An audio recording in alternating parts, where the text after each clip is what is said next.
Please like and subscribe to the Couch and the Rube YouTube channel. Also download podcast episodes wherever you get your podcasts. For sponsorship opportunities, email Jason at couchandtherube.com.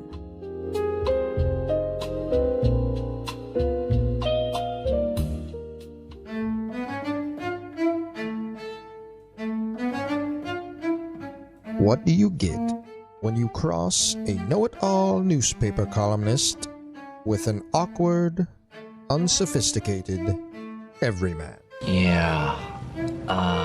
Well, I'm just not sure about that right now.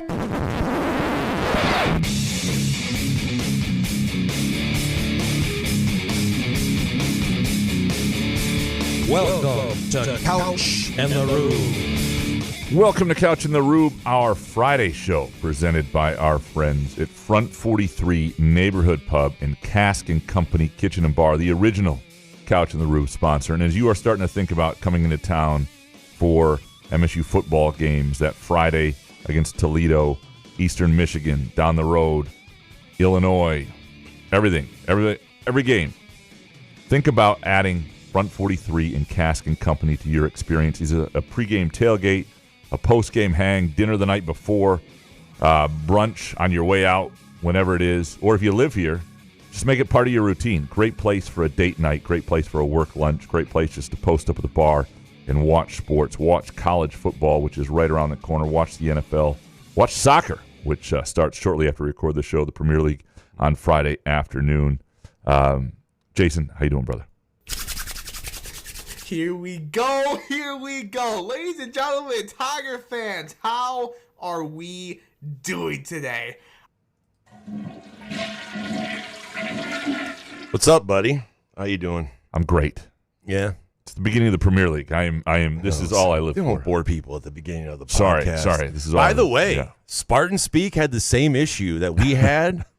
The first 20 minutes was missing from you guys as well. I mean, is this a bit? It's not a bit. Because I don't know how it happened here. And then Right. I saw that you guys were promoting Spartan Speak on Twitter, and you said that you had to fix another thing in post, which, by the way, when we had to fix our thing in post, I've never seen anyone more giddy. Like on the YouTube comments, like he was responding, Couch that is, to everybody.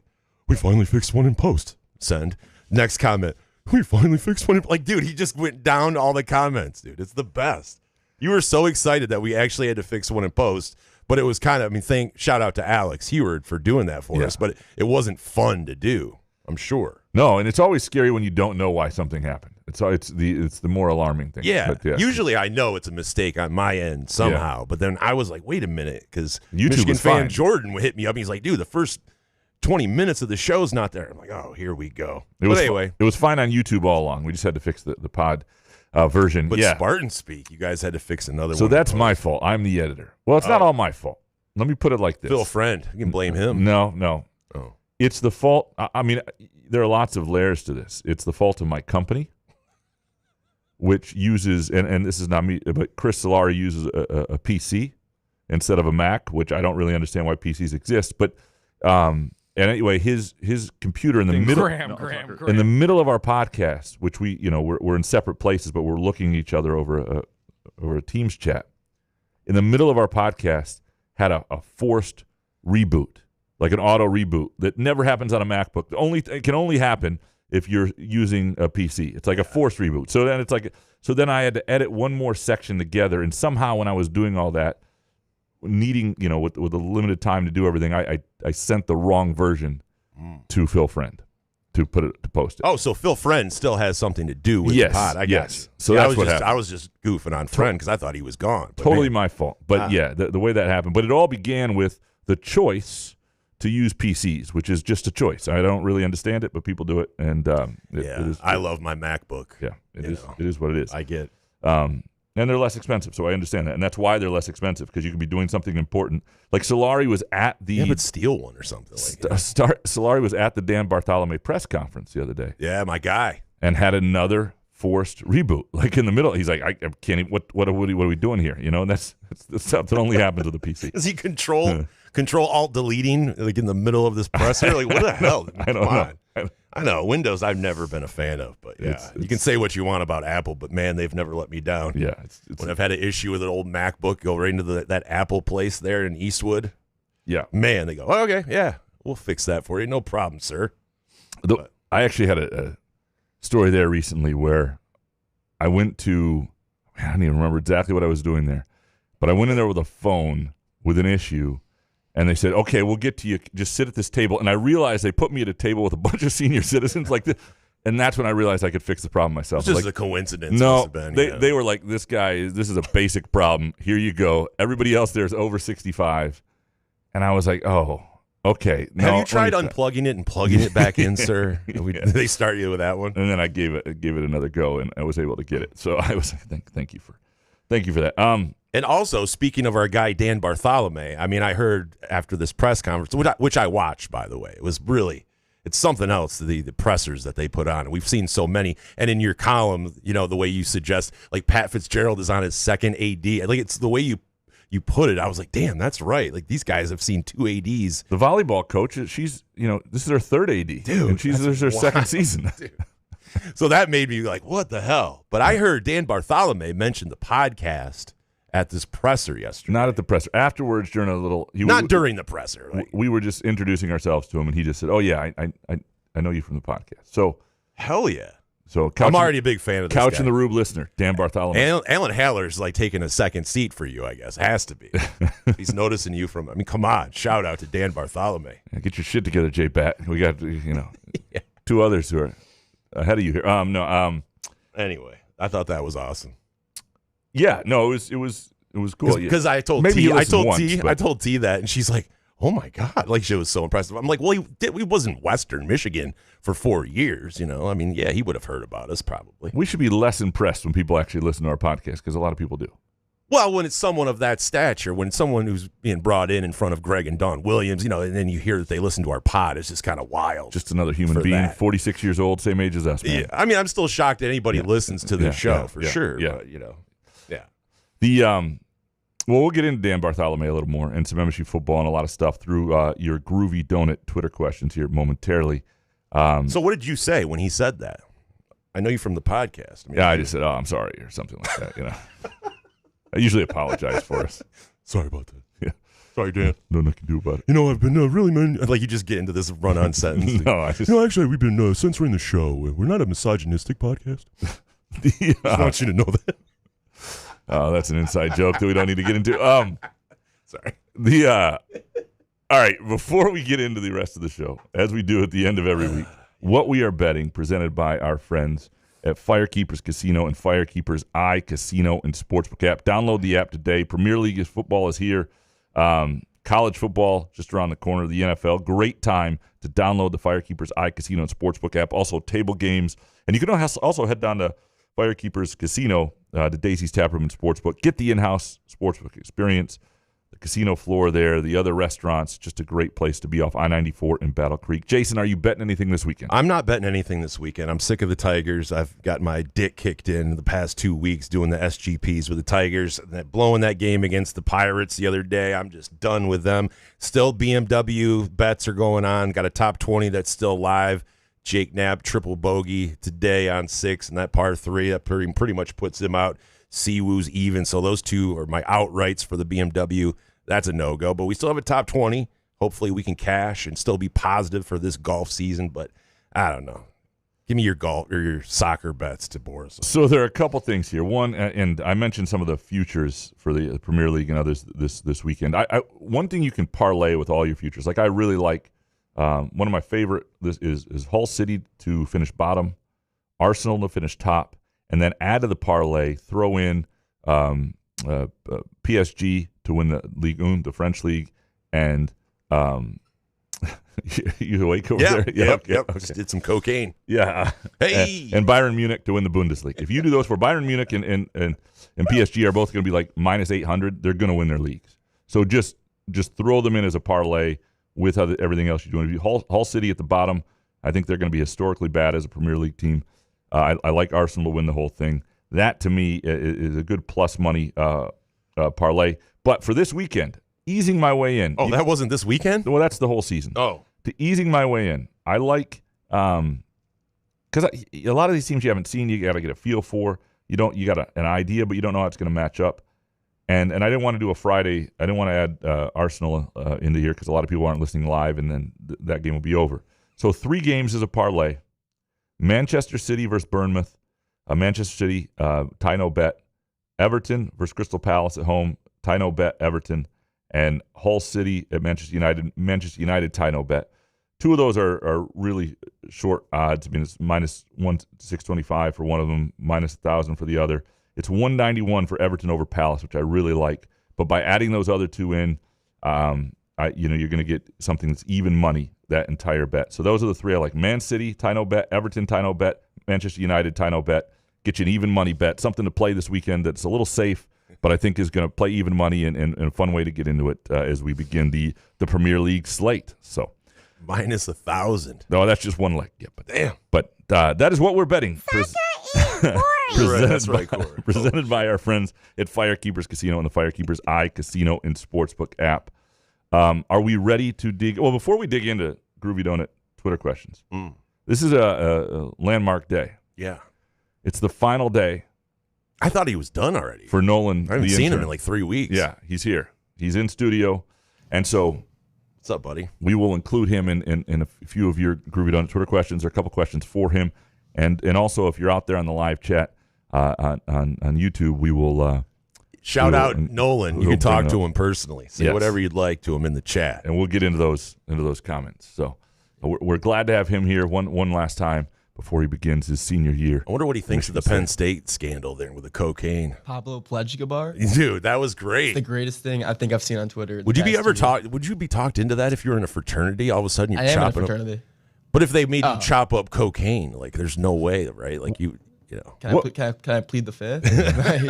What fraternity are you in? Psi Upsilon. Okay. Where's that house? It's 810 West Grand River. Do you live in the house? Address. No. Okay. Have you ever lived in the house? No. So I have a question for you, actually. Yeah. I had a buddy and I who we stole a composite from a fraternity house at Michigan State years ago. And we're admitting the crimes? Well, it's been, at this point, I think it's been about 20 years. Oh, okay. So I'm hopefully those guys are now in their 40s and wouldn't kick our ass. But it was my buddy, his old fraternity at Indiana. It was the Michigan State chapter. So I don't even know if it still exists. The bars had closed. We were up in town. Neither of us lived here. We went to a Michigan State-Indiana basketball game. The bars closed. He's like, you know what? We'll go to my old fraternity. They'll take care of us. So we go there.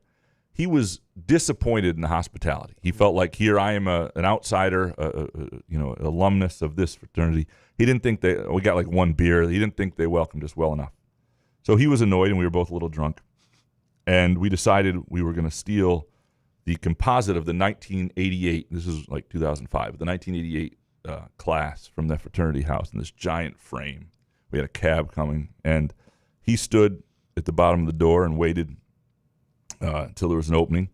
It got a little dicey because a pizza got delivered, and at the bottom he just yelled when there was an opening, caw, caw, kind of like our caw coaches thing. And then I came flying down the stairs with this composite, and we stuffed it in the back of the cab and took it to my parents' house. And then that lived in my apartment in Freeport, Illinois, and then it stayed in Freeport, Illinois with the next 2 sports editors. Whoever's the sports editor in Freeport, Illinois, for like the next 5 years had a composite of the 1988 class of whatever fraternity that was. If they had caught us, what would have happened? Normally, I haven't really heard of a story of someone stealing composite and things, and I hear about that all the time. Like, dude, what are you doing? Yeah, I'd be like, if I saw someone walking out of the house with a composite, like, I was like, what are you doing with that? Like, I wouldn't know like what to say. I'd feel like a little like starstruck. I'd say, starstruck. I would be. Graham. I mean, no. Oh. Like, I'd be like, well, if I saw Graham doing it, I think I'd just laugh. But if I saw like some kid my age or younger just walking out of the house, like I'd be like, oh, like that's gone. Okay. Like I wouldn't know. I'm not gonna stop. That's why he doesn't live there. Because I never did. Yeah. Yeah, because my buddy thought we were going to curb stomped if we got caught, and we did not. Curb stomped. Like American History X, dude. Put the teeth on the curb and just boom. Yeah. Wait, so did he go to Indiana or he went to Michigan? He went to Indiana, but it was the same chapter, yeah, same fraternity. Okay, Yeah. So yeah, he had if he was an MSU alumni, he probably would have been treated more respectfully. I'm assuming. It was late. I mean, we showed up at a house. They didn't know us. It's 2:30 in the morning. They're They're probably all asleep at that point. Yeah, right. It was not their fault at all. I wouldn't say. Anyway, that is a story. We used to say we're telling from our old friends at Midtown Brewing Company. Love it. Okay. Should we dig into these? Talk to Nolan in the chat, YouTube. Yeah, and we'll bring him in on some. We've enjoyed having him, and we wish him well on your final season, man, your final year. You excited for it? Oh, I'm so excited. Yeah. Can't wait. One more Campus as a senior, it's got to be great. Yo, the big dog on campus. Oh, by the way, I saw the thing on Harper's, like where you pay. I was gonna talk about that. Okay. I had I thought it was so funny. Hold on. Let me tell people what's happening. So basically, you can buy a upgraded pass or something, so you can skip the line at Harper's, like $900 for the year or something. $900 for the year. You get if you send $900, and they sold 10 of them, so I guarantee you they'll sell all 10. That's $9,000 right away. And what you get with that is unlimited. You don't wait in the line ever. You can just skip it immediately, or you pay no cover. So that's like if you go there enough, you'll make your money on it, which isn't a bad that's a good money scheme for him. But Rick's American Cafe in Ann Arbor, they're doing the same thing, but it's for like $1,500. So I think that's an insane amount of money for Rick's American's Cafe is still around. Well, there's one in East Lansing. Rick's. Rick's, Sorry, I've never heard it called the American Cafe. Sorry, I was like, wait a minute. Well, because in Ann Arbor, that's what they call it. I'm pretty sure. But like here, of course they do in Ann Arbor. Yeah. I'm not sure. My friends who go there, they always call it just Rick's American Cafe. I'm like, okay. Got you. But there's a lot of shame in spending that kind of money to get into Harper's. The flip side of that is every time every once in a while you drive by during the year after a basketball game or whatever it is, and you see the line. Mm-hmm. And you think, God, this is a bad look. There's all these people sitting out there, in T-shirts when it's 7 degrees for like an hour and a half. You're like, this doesn't say good things about the student body, like that you're willing to do that. So $900, like what do you get? Like a pass that you show at the door? Literally like a credit card. It's like a metallic credit card. You just like show them like the heart. It's like a VIP card. Like, hey, I have this. Can you bring a friend or any? Because the whole point would be you like get 10 guest passes. No, dude, it's only you. You get just table for one for you get 10 guest passes, I think, for the whole year though. So like, let's say you go with a group of 5 people, like you can only bring 5 more friends the rest of the year, which is really the way to play it is if you're a guy who doesn't do that well with the opposite sex, this is your play. It's like I have the ability to get somebody in. I mean, you might get used. You still have to be a good-looking dude. You can't just if you're a hideous person, you go. Hey, do you want to go to Harper's with me? No. Get us in. You come down the line. You look at the people freezing their asses out there. Who wants to freeze or who wants to come inside with you? And with a mink coat on. Yeah. I think if I bought that thing, I think I would have buyer's remorse. Yeah, I would hope so. Like I was in. Well, what does that say about you though? Like, I have a Harper's card. Yeah, that's like too much. Like, why do you need a Harper's card? I mean, if you literally go to that restaurant every night for the entire year, even on like every Saturday, every game day, you'll make your money back on it. But just the drinks there, you're just spending so much money on drinks there. Just I don't know. I just could not fathom buying that car for $900. If it was like $500, it wouldn't be a terrible. If I had rich parents, I'd do it. Yeah, a lot of out-of-state kids. Everyone who buys it will probably be out-of-state kids, or probably Birmingham kids. I'm old enough to remember when Harper's wasn't like a hot college bar. It was just like a place you could go and your feet would stick to the floor a little bit, but it wasn't like a. Oh my God. Yeah. Anyway, deja vu. There's another. Man, it's the worst. Okay. Let's move on to these groovy donut Twitter questions. Sorry, I didn't mean to ruin the party. Are you ready, sir? Of course. Eric Schultz up first. It's clear MSU doesn't currently have the donor money to compete at the highest level in football. What would it take this season for that to start to turn around? Would going 5-7, looking competent, but just not having the talent to do better be enough? Well, it's in the eye of the beholder, right? I think it needs to feel different. And I don't know what that looks like record-wise. I don't think 5-7 is enough. Because 5-7 to me still feels like you're south of some really important line in football where you get to play in the postseason where getting the 6 wins matters. A bowl game matters. Even a not a great bowl in an era where bowl games really matter less than ever. For this program right now, I think would matter. That said, I've talked about this before, and the same team could go 5-7 or 7-5 based entirely on the competition and all these other teams are going to play that we have no idea what they're going to be. Wisconsin, UCLA, Illinois, Nebraska.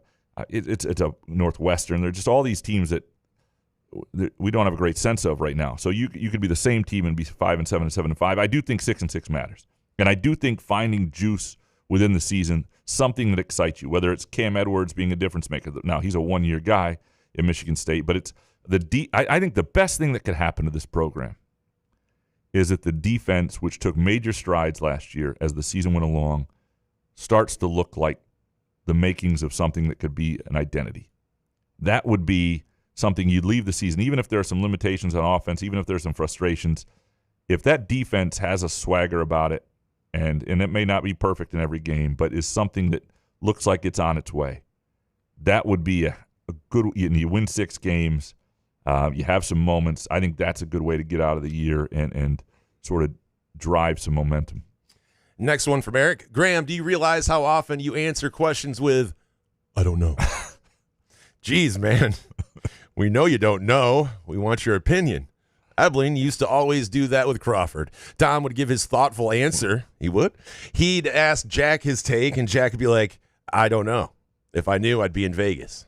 Jeez, man. Yeah, no, sorry, that makes me feel worse. Yeah, but in your defense, though, there hasn't been much continuity. Like, people are asking you about what players you think are going to, like... It's very specific stuff. Right, with the football program, which had no continuity to it, and there's a new coach this year, so I can understand. Like, people asked us before Jonathan Smith, after Tucker, like, what do you think their record's going to be? Like, what are we supposed to say? I have no idea. I'm not afraid to give an opinion, but I want it to be a somewhat educated opinion. And when I feel like I don't have the information to have something linger out there as an opinion that just is based on nothing, we could do that. We could create a segment like just, fly of the, seat of the pants, whatever I'm thinking. It's this guy or best guesses or whatever like that. And maybe I should do more of that. So I will try to avoid I thought that's what the baked take is. Could go either way. You know what? I don't know. Yeah.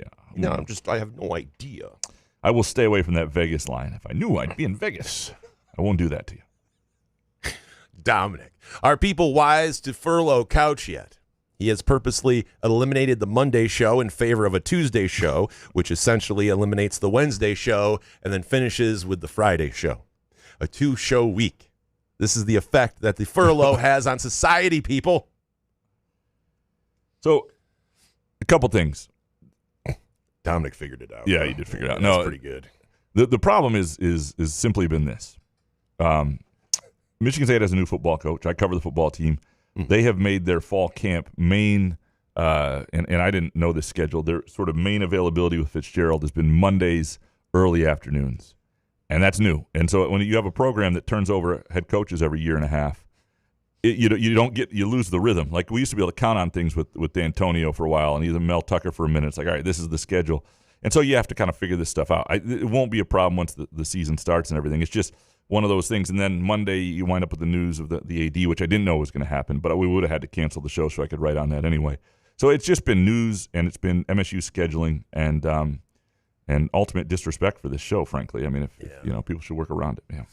Dominic, Jason, what's worse? Fans who celebrate every hire no matter what, or defending an athletic director who murdered our once proud football program in cold blood? All because he liked synchronized swimming and was a Sexton Big Red. Oh, Alan's taking That's way hits. worse because you have to celebrate every hire. I mean, maybe not celebrate it, but you have to have an open mind with these things. Like, I have no problem with an open mind, and I think especially with the president and these ADs. I'll admit I have no idea until Tim Stout told me about Dan Bartholomae. I appreciated Tim, but yeah, definitely the latter is definitely worse. I mean, I appreciate people taking an optimistic view to most people. I think that's the way to go. I think if you go in with like this guy's not the guy, and you don't really know yet. That's as soon as he gets hired, I don't know. That's not a great way. It's I wonder if I bookmarked some of these. Give me some Hoff real quick. I might have done that. Hoff.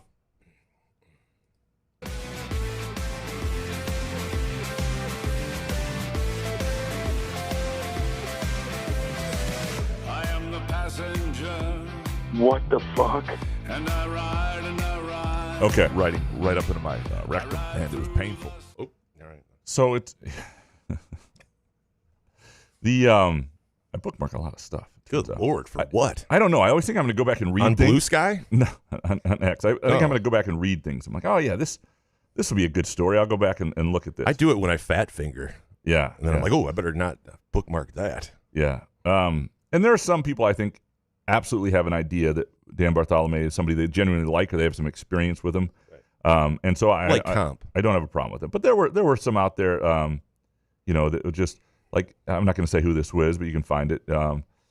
Just a massive, and I mean massive win for the athletic department. That's one person who Terry Denbow. Yeah, no. So that sort of stuff is out there, and again, it might turn out to be a massive win for the athletic department. I think it was a really good Why hire. can't you say it though? Like that, their name's on it. Based on what? Yeah, but based on what? Like, it's just sort of this. What are you trying to get close to them? Are you trying to? I mean, I don't think anybody who works at Michigan State, and there are people who are very excited about this who have relationships with them, or I shouldn't say nobody at Michigan State, but there are a lot of people there who are like, I don't know, it's the third AD in a short period of time. We've been through a lot here. Let's see. Yeah. And those are people who are like working there. And I don't. But in a negative society that we're in, I don't mind when people are trying to blow some sunshine up your ass. Sometimes, like, all right, he's excited about it. That's. I'm not gonna. I'm not reading that going. I'm gonna get more excited now. I just go, all right, dude, you're excited. That's cool. Well, I think it just eats at your credibility a little bit. Is all. If you're a little too into something, you probably don't have information about. Good Lord, you can't even live around Couch. Like, you can't even just live, dude. But if you are, he has got an eye on you, and just make sure anything you tweet or say, by God. But if you're excited and you really want to get close to Dan Bartholomae, don't tweet about him. I don't know if he'll see the tweet. But if you send him a box of Groovy Donuts, you welcome him in East Lansing with some pineapple upside-down cake donuts available this weekend through Sunday at groovydonuts.com in both locations, Lake Lansing Road and East Lansing, and also Williamston, or like an apricot ginger fritter, which is incredible. Also the blueberry sunshine old fashioned. I mean, there's some incredible donuts this month at groovydonuts.com. You do that. You send a box there, he'll remember you. You don't need to say this is a massive win for massive. God. Yeah. All caps. All caps. Second one is all caps. Dominic, Yo Couch, or Big Skill as you nicknamed yourself. Some parenting advice. One day Cora is going to date a guy you don't like. Just stay quiet. The more you try to police it, the more she's going to defy you. Much like this fan base with Alan Haller. At some point, he'll run out of steam with Alan Haller, and I don't know when that is. I think the football team's going to have to win a little. When Cora graduates high school. Oh, boy. That's when Dominic will let it go. Yeah. No, we'll, okay.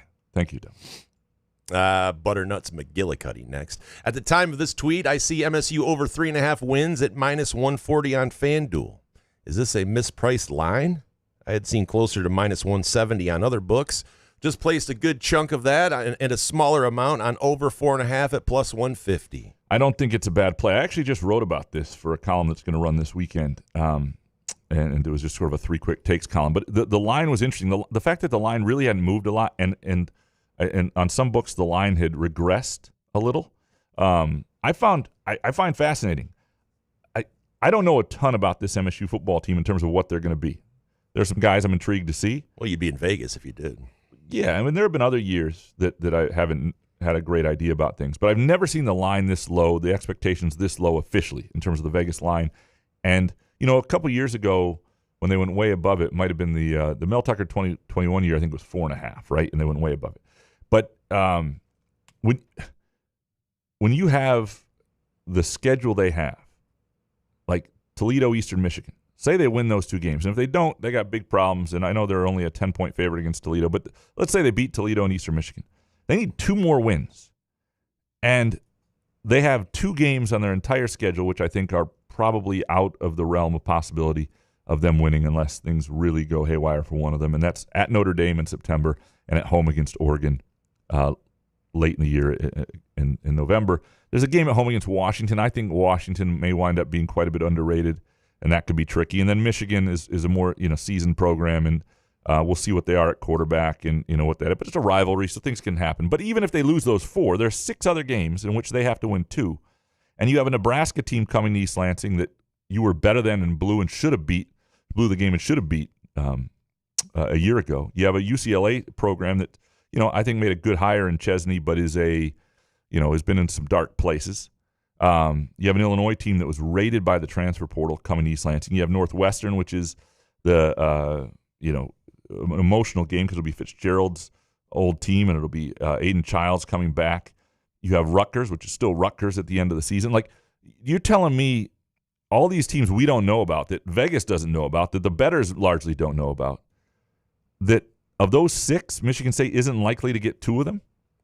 I mean, that just seems like it's not a mispriced line at this point. But what about 3 more? Because the 4.5 is a little plus money. That's the one I'm looking at. There you go. I think it's still. I think 3 and 3 is probably the right place to be in that schedule. And I could be wrong. And again, Can they win 4 of them and get to 6? We'll find out. Like, I think that Rutgers game at the end of the year will come down to where those two teams are in terms of their headspace. If one team has 5 wins and is playing for a bowl game and is feeling good about themselves, and one team is going the other way, I think that's the advantage there. And isn't it better just to say I don't know? Then I need to see where these guys are in their headspace. I'm not allowed to do that. Eric told me, so I'm trying not to here. So did Butternut see the Rossi hype video yesterday and just lay some bets down? Because, I mean, I saw that, and I started looking at the apps. I'm like, all right, let me start betting this. This defense might be all right.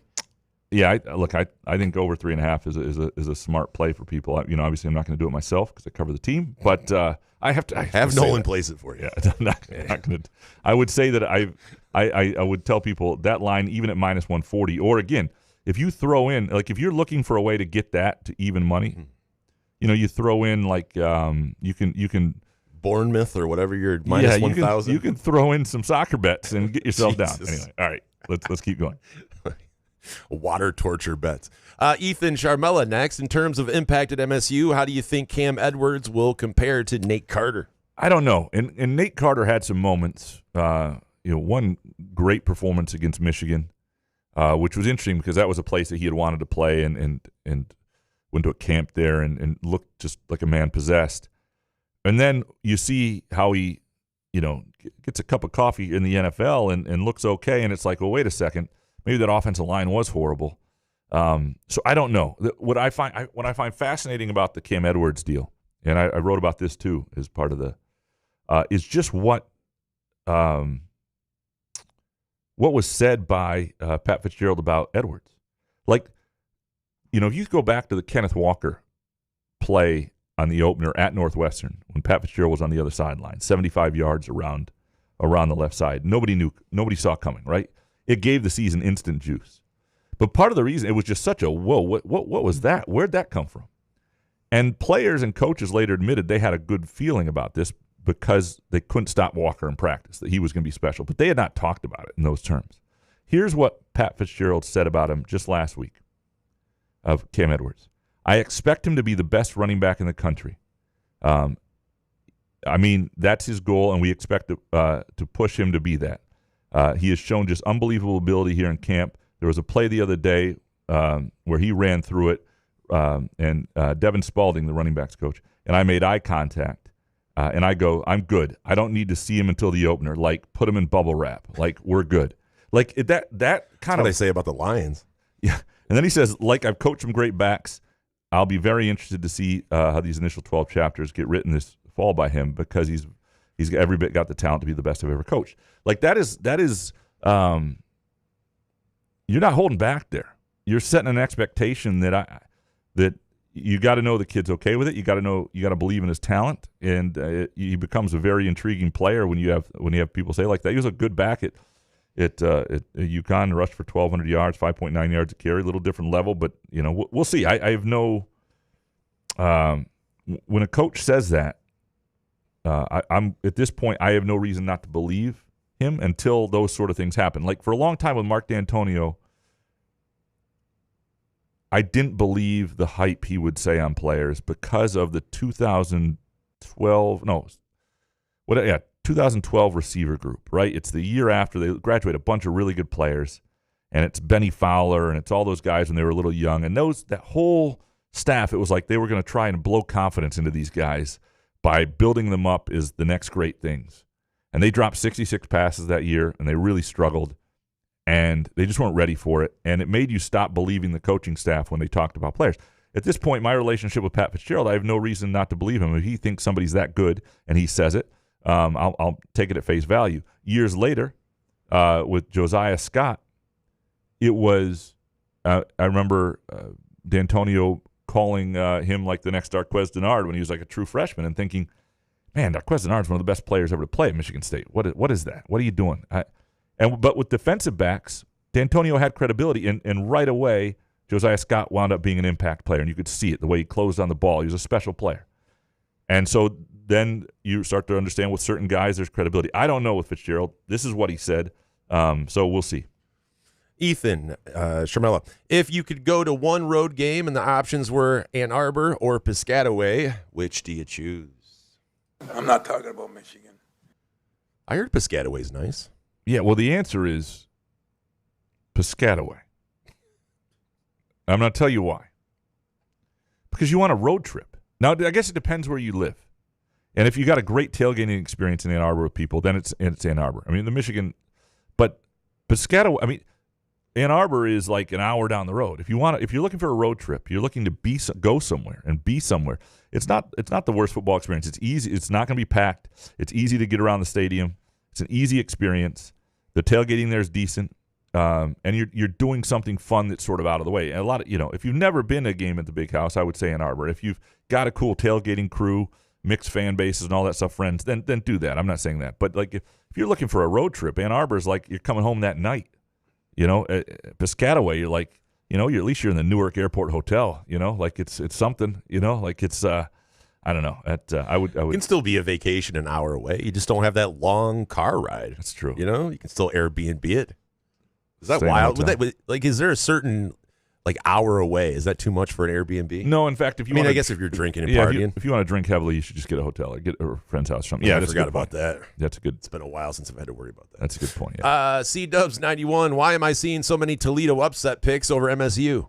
What do other people know that I don't? And from Olivia in Birmingham, is it concerning we're only 10-point favorites over Toledo at Spartan Stadium, and the over-under season win total is still 4.5? In other words, casinos don't have much faith in us. Yeah, I think you're seeing 4.5 some places. 4, it's even money a lot of places. 4.5, you get plus money, as was mentioned earlier, like plus 150. They don't. It's not. But the casinos don't. The fans don't have much faith in you. If there was money, if professional money, the overwhelming public, like if the money was getting pushed towards Michigan State, that line would be moving. It's not. And it may just be there's not much money either way on them. People don't really have a feel, and so it's just. Do you think around. Pat Fitzgerald knows? There's 3.5 the line? No. I'm just saying that about his team right now. Because why would any fans have any idea? I know that we talked about putting some money on it because it makes sense. Like getting your money in right and gambling wise, that's what people are doing. Not because they've seen the team or practices or something like that. Yeah, I mean, I asked him about I just wonder if Pat Fitzgerald right now knows what, okay, we got a decent squad here. I think they're starting to get an idea. Because I asked him about this, I think it was after the first practice.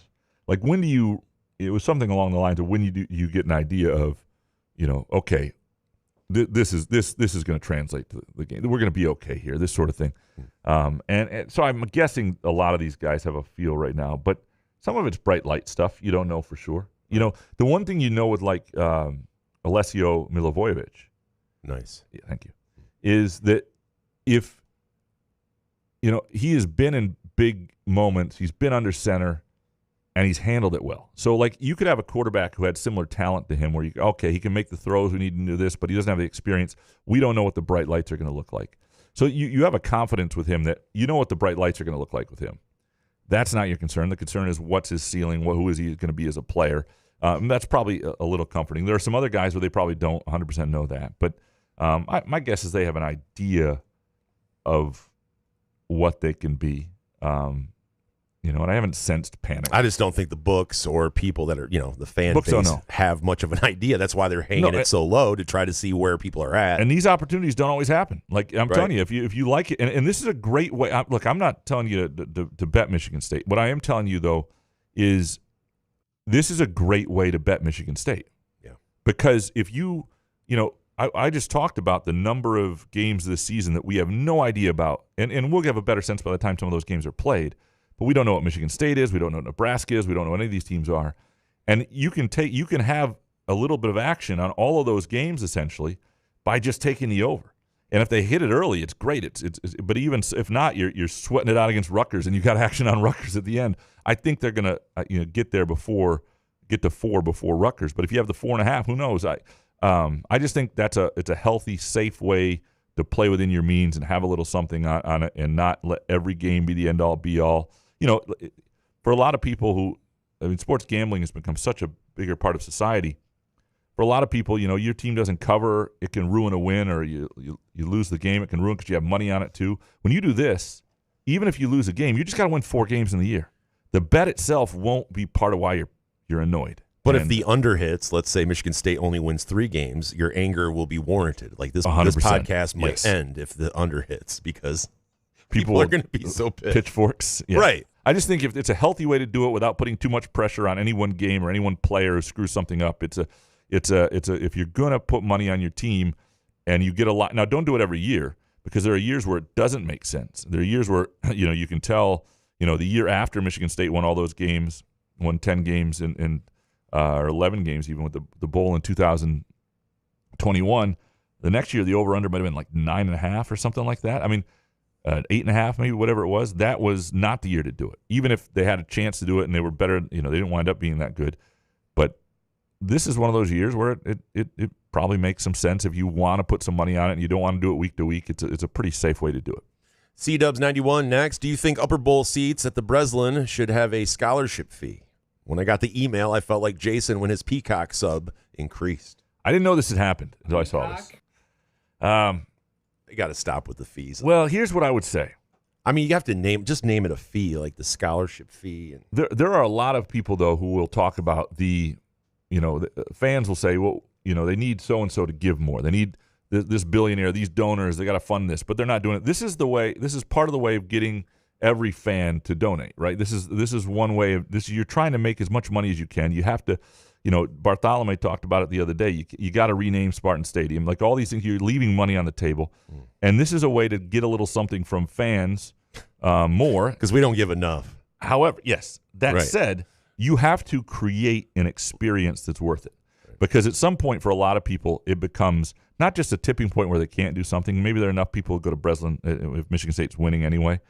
But it becomes something that's a real turnoff. That feels like, I've been loyal for 30 years here, and you're just asking for another thing. And so you gotta make sure you're creating an experience and you're doing it the right way. And I don't know that I think MSU's been a little too blunt with the ask of that stuff a little bit, catching people a little off guard. And you got to kind of explain it. This is the reality of college sports right now. It's expensive. It's expensive to be a fan. It's sitting expensive in your to run seat fee. When does it end? Yeah. I mean, just charge me a flat rate. Say on top of the ticket prices, we would like another $100 from you. Yeah. Just say it that way instead of throwing it in as some weird kind of thing that you get there's no incentive for. I don't understand. What are you going to get for that fee? Yeah, it'll be interesting. Like, it's about time you're paying your fair share. Now you can complain. I mean, I just hate that mentality. It's already hard enough to live life. Everything else is expensive as hell. I just want to go to a basketball game and not be gouged. Yeah. F you. If I want to donate money, here's an extra $100. There you go. Go to the women's games. Stop gouging me. Matt Salisbury, if you had to guess how many years this MSU AD will be in East Lansing, over under 2.5 years. I would hammer the over. If it was offered on the Firekeeper's Eye Casino and Sportsbook, and it's not, but if it were, I would hammer the over. And here's why. Number one, they're extra sensitive about this. Number two, he is somebody who he has not been every stop he's been at has been at least 4 years. Western was 4 years, and that was a mid-major with his eye on a job like this. He was at Pitt for 15 years. He was Oregon State for a while. And then you look at even, Alan Haller was there longer than 2.5 years. You look at, and Jay Batt left under weird circumstances, right? The president left, and then he left. And so I don't know. We don't know what he would have been.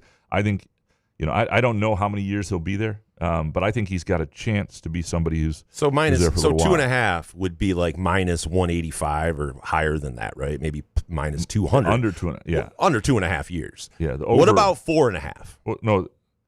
But I'm saying, what if the number was 4.5? He'll be here for 4.5 years. That would be an even money bet, I think. 4.5. I know. I'm just asking your opinion on it. I think he'll be here for 5. I mean, I tend to right now. But this is after. I mean, let's say something happens with the football program, someone getting some juice, Izzo's second natty. I wouldn't put a ton of money on it if I were somebody, if that was on the Firekeeper's Eye Casino and Sportsbook. But I'm just saying, like, based on the conversations, based on his past and the opportunity this is for him and where else he would potentially go and what his ambitions are. And again, I don't know some of those. I haven't really got to know him that well. And they did a nice job the other day, but when they have the press conference and they do a kind of a separate little interview session with a few of us around him, get to know him a little more informally and ask questions. And those things are really valuable and appreciated. But you still only get to know somebody so much, and you get to know them through other people who know them. He's not somebody who leaps around. He's somebody who rolls up his sleeves wherever he is, and he's not somebody who's, he hasn't been places that are flashy. Jay Batt had been at Alabama with Saban. You know what I mean? He'd been an AD at Georgia Tech and Atlanta and all this stuff, but he'd been at Oregon State, been at Pitt, been at Western Michigan. And so I don't think he'll see East Lansing as like some stepping stone, and he called it a destination place. And I think the other thing is you're at a point now where if this AD, after all he said, isn't there for a little bit of the long haul, people will be. You can say whatever you want until those private jets start coming in from these big universities. Well, and look, offering J-Bat kind of deals that you can't even. I mean, your family would look at you weird if you turned down. So Alan Hattler wanted to be there for the long haul and wasn't given that option, so that can happen too the other way. So there you go, Dominic Dream. Yeah. By the way, when you get a one-on-one with Bartholomae, can you ask him what he likes about the podcast? Is he still going to listen to the pod? He may have listened once. I don't know. He may have seen his name in it. Dude, he listened to it one time, saw you at a presser, said, I listened to I know the podcast. Yeah. He listened to it one time? Come on. Maybe twice. Oh, dude. Who knows? I don't know. All right, the dream next. Dan Bartholomae. Is this what he's trying to do? Dan Bart? Or is he giving people call him Dan Bart. I think that's my bad. So we're okay, going to see that. Yeah. Couch throws typos at me. Dan Bart giving out Ted Lasso motivational posters and talking about dream energy is cute now, but will we look back on this and ask how we missed these red flags? You know what? I had those red flags, the dream, but then I heard that he listens to the Couch in the Room podcast, and then those just went away. No red flags. Anybody listens here, Right. I like Couch. He watches all that terrible programming. This is the podcast of Hans Jurgen and Fart Soup. We have. Dude, what if he said that? It's like, oh, dude, I love Fart Soup. Yeah. Who doesn't love Fart Soup? Oh, my God. Yeah, it'd be amazing. Matt C. Get a load of Matt C. Bartholomae. Ralph E. next. Jay Batt may have been the right guy to organize and kick off Spartan Ventures. Dan Bartholomae and Fitz are good at press conferences. Vision came up in every interview with Dan Bart. He gives that a lot of credit for his success at Western. I expect putting this together at MSU will take some time. You might. I don't know what some time is though. And the thing is, people aren't going to be patient with football because they've been through a lot. Football needs to make incremental advances competitively quickly. It can't be this. Well, they're kind of getting it together, and people have kind of been through that, and it's they're not going to fire another football coach because they're still paying the last guy like $500,000 a month right now, right? So you're not going to, but Fitzgerald I think is somebody who has a track record of getting it going and having some success even when he's had some down years. But for people to really be bought in and people to believe, which is what you want. And you've got new energy now, right? You've got this AD that I think does provide some energy. You've got Fitzgerald, who is full of energy. You've got a president who chose to stay. You've got a new thing people are curious about with Spartan Ventures. They don't know. Some people are frustrated that they didn't instantly create, a $4 million defensive tackle. But while everything's happening, you got to find a way to make football win, and because that's everything. And you. Look, all the other stuff matters. The sustainability is important, and I think a lot of that will depend on, Dan Bartholomae talked about the Save College Sports Act or Protect College Sports Act, where, the reason for needing that is none of this is built to be sustainable. A lot of college sports isn't. So there's a lot of stuff out there that'll alter things. But Spartan Ventures, the whole idea of it was to be nimble within different rules and frameworks, and so we'll have to see that. There should be, as Spartan Ventures takes hold. And he did talk about needing to explain Spartan Ventures better to people, which I think is an important thing. But as Spartan Ventures takes hold, and rules change, Michigan State should never be caught off guard. The whole reason of not needing to go to the Board of Trustees to approve everything and just keep it as more of a cumbersome athletic department structure was the ability to be quick and nimble. And so we will see, and we'll see how much he puts his own imprint on it, and whether John Palumbo, the CEO of Spartan Ventures, stays.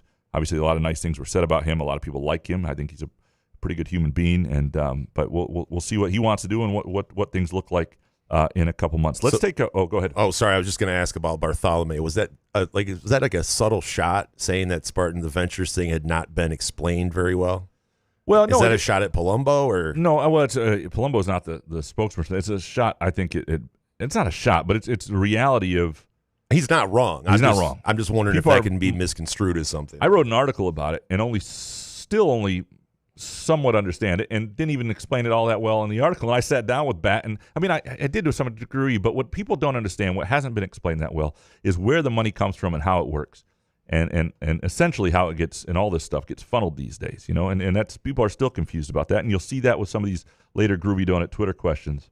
By the way, I've been told is that $300 million is just sitting there waiting to be given to players. So. Yes, that's it. And that's what I got from your column. 100%. When we come back, by the way, Gavin, our old friend Gavin is back. Gavin is next. Guy, he is at Western Michigan, so he's got questions. Our old youngest listener, who's 30. He's turned 30. We'll be back with and we'll check in with intern Nolan and what's being said out in the YouTube comment land as well. Couch in the Roof, our Friday show presented by our friends at Front 43 Neighborhood Pub and Cask & Company Kitchen and Bar. Come enjoy irresistible, award-winning, handcrafted donuts and locally roasted coffee at Groovy Donuts. Surprise your family or coworkers with special holiday designs and flavors, or put the perfect finishing touch on an event with a custom order. Birthdays, weddings, gender reveals, our friends at Groovy Donuts are your answer. Experience the Groovy Donuts difference for yourself on Lake Lansing Road in East Lansing or in Williamston. Get more information or place an order at groovydonuts.com. Where else can you cheer on your team? Enjoy a mouth-watering burger or savory sushi. Sip on handcrafted cocktails or one of 46 beers on tap. Take your game day or date night to Cask & Company Kitchen and Bar or Front 43 Neighborhood Pub near Frandor. 2 amazing places with one awesome blended modern American Asian menu. Catch the game on one of 30 60-inch TVs or stop in for the all-you-can-eat lunch buffet. Enjoy happy hour or elevate your night out at Cask & Company or Front 43 on East Saginaw in Lansing. Firekeeper's online casino and sportsbook is the site to play. From your phone, tablet, or laptop. Get in on all the football action with pre- and in-game wagering. There's showdowns every week in football that you can't miss. Plus, the college and pro hoops are red hot, and the pucks are cool. Get your first casino deposit and sports wager matched up to $500 each. Terms and conditions apply. Must be 21 or older and located in Michigan. Gambling problem? Call the Michigan Problem Gambling Helpline at 1-800-270-7117. Please like and subscribe to the Couch in the Rube YouTube channel. Also, download podcast episodes wherever you get your podcasts. For sponsorship opportunities, email Jason at couchandtherube.com.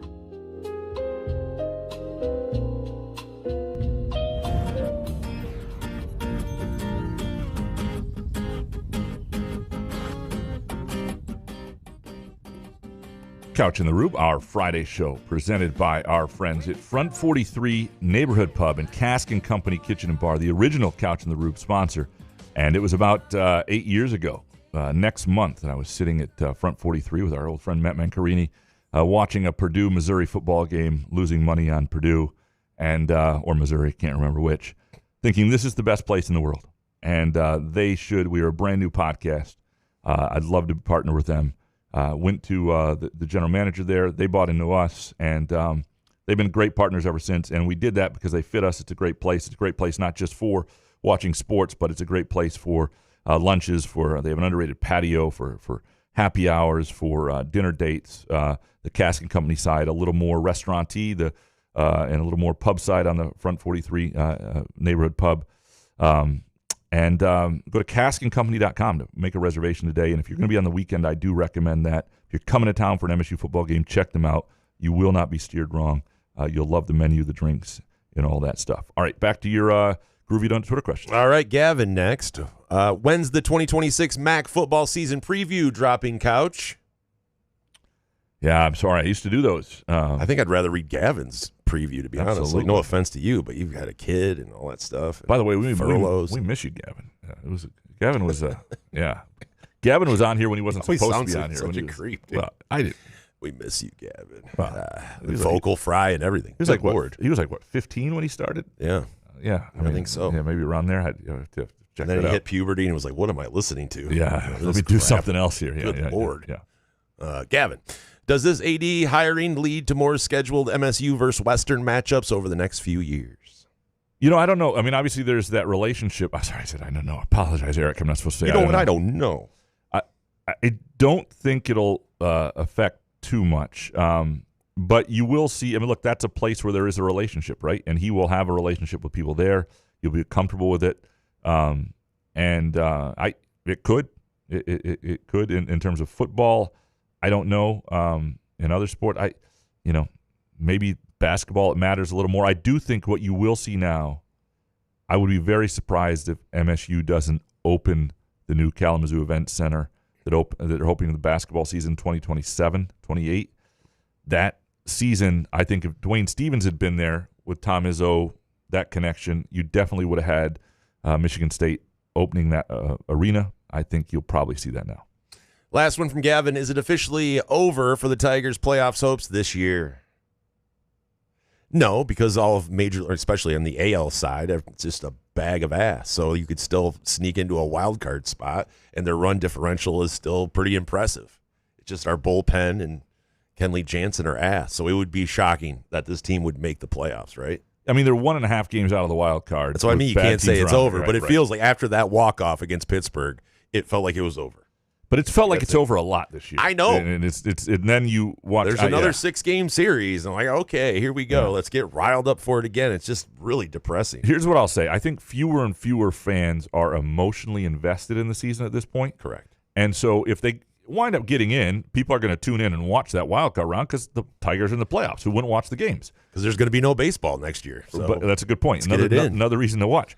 But at the same, if they don't make it, people aren't going to be like, that ruins my day. It's like people are moving on to, moving on to the Lions. I think they're almost there, and if the Lions have any players left, there'll be a good. This guy. I'm sorry. I'm not supposed to do that either. That's before we move on. Let's check in with intern Nolan here on his final day with Couch in the Rube on what's being said out there in the YouTube chat. Any comments, questions, anything?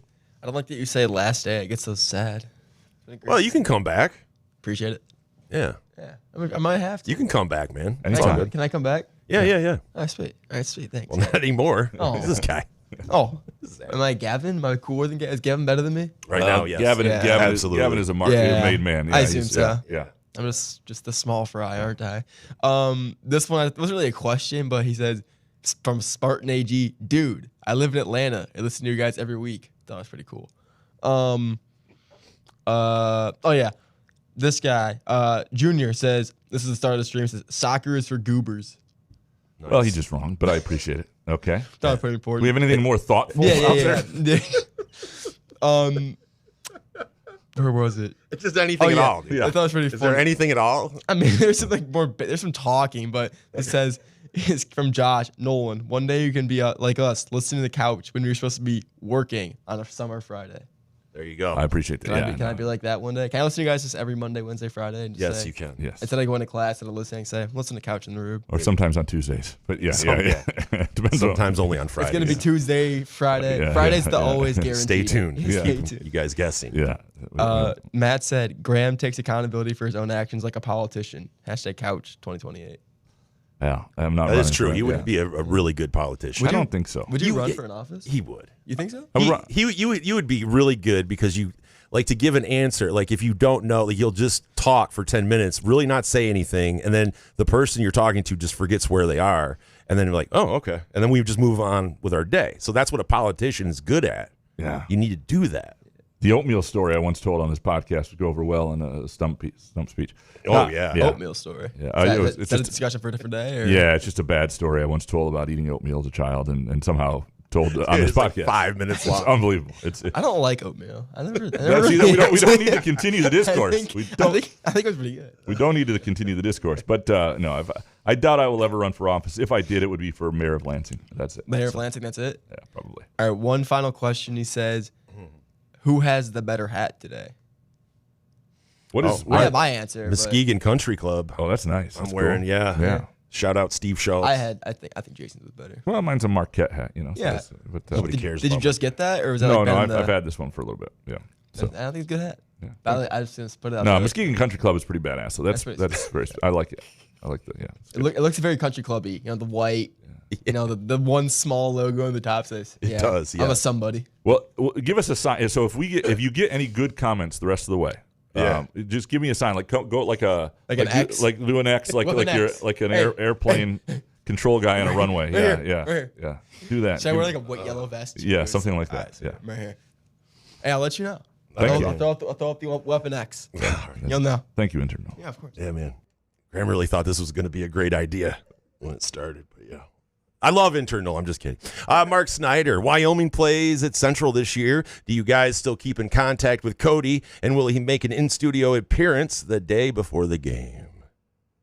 You know, we should touch base before that. I don't know if it'll work or not, but it would be fun to have him here. Is he still doing that, like where he's traveling? I haven't talked to him in a while. Yeah, I need to check. I mean, he's still covering Wyoming, so if he's making that trip. I mean, that was a given. Unless he's dead, he's covering Wyoming. I mean, my guess is he makes that trip. Yeah, we'll check in on it. I didn't know they were playing here. My old stomping grounds, Mount Pleasant. Hold on, let me see. When is that date? Hold on. Hoff, please. Hold on. Get some grub. September 19th. So that is a Saturday, right? Yeah. Thank God. Needed to know that. Well, just making sure it's like a Friday game. You know, it's the MAC. They sometimes have things on Tuesdays. Wednesday at 4 p.m. Things of that nature. So yeah, that could be a Friday show. Maybe if he's in town early, that would be great. All right, Mark Snyder. I've listened to the show since the very beginning. You have mentioned formerly covering Western and living in KZoo a couple times.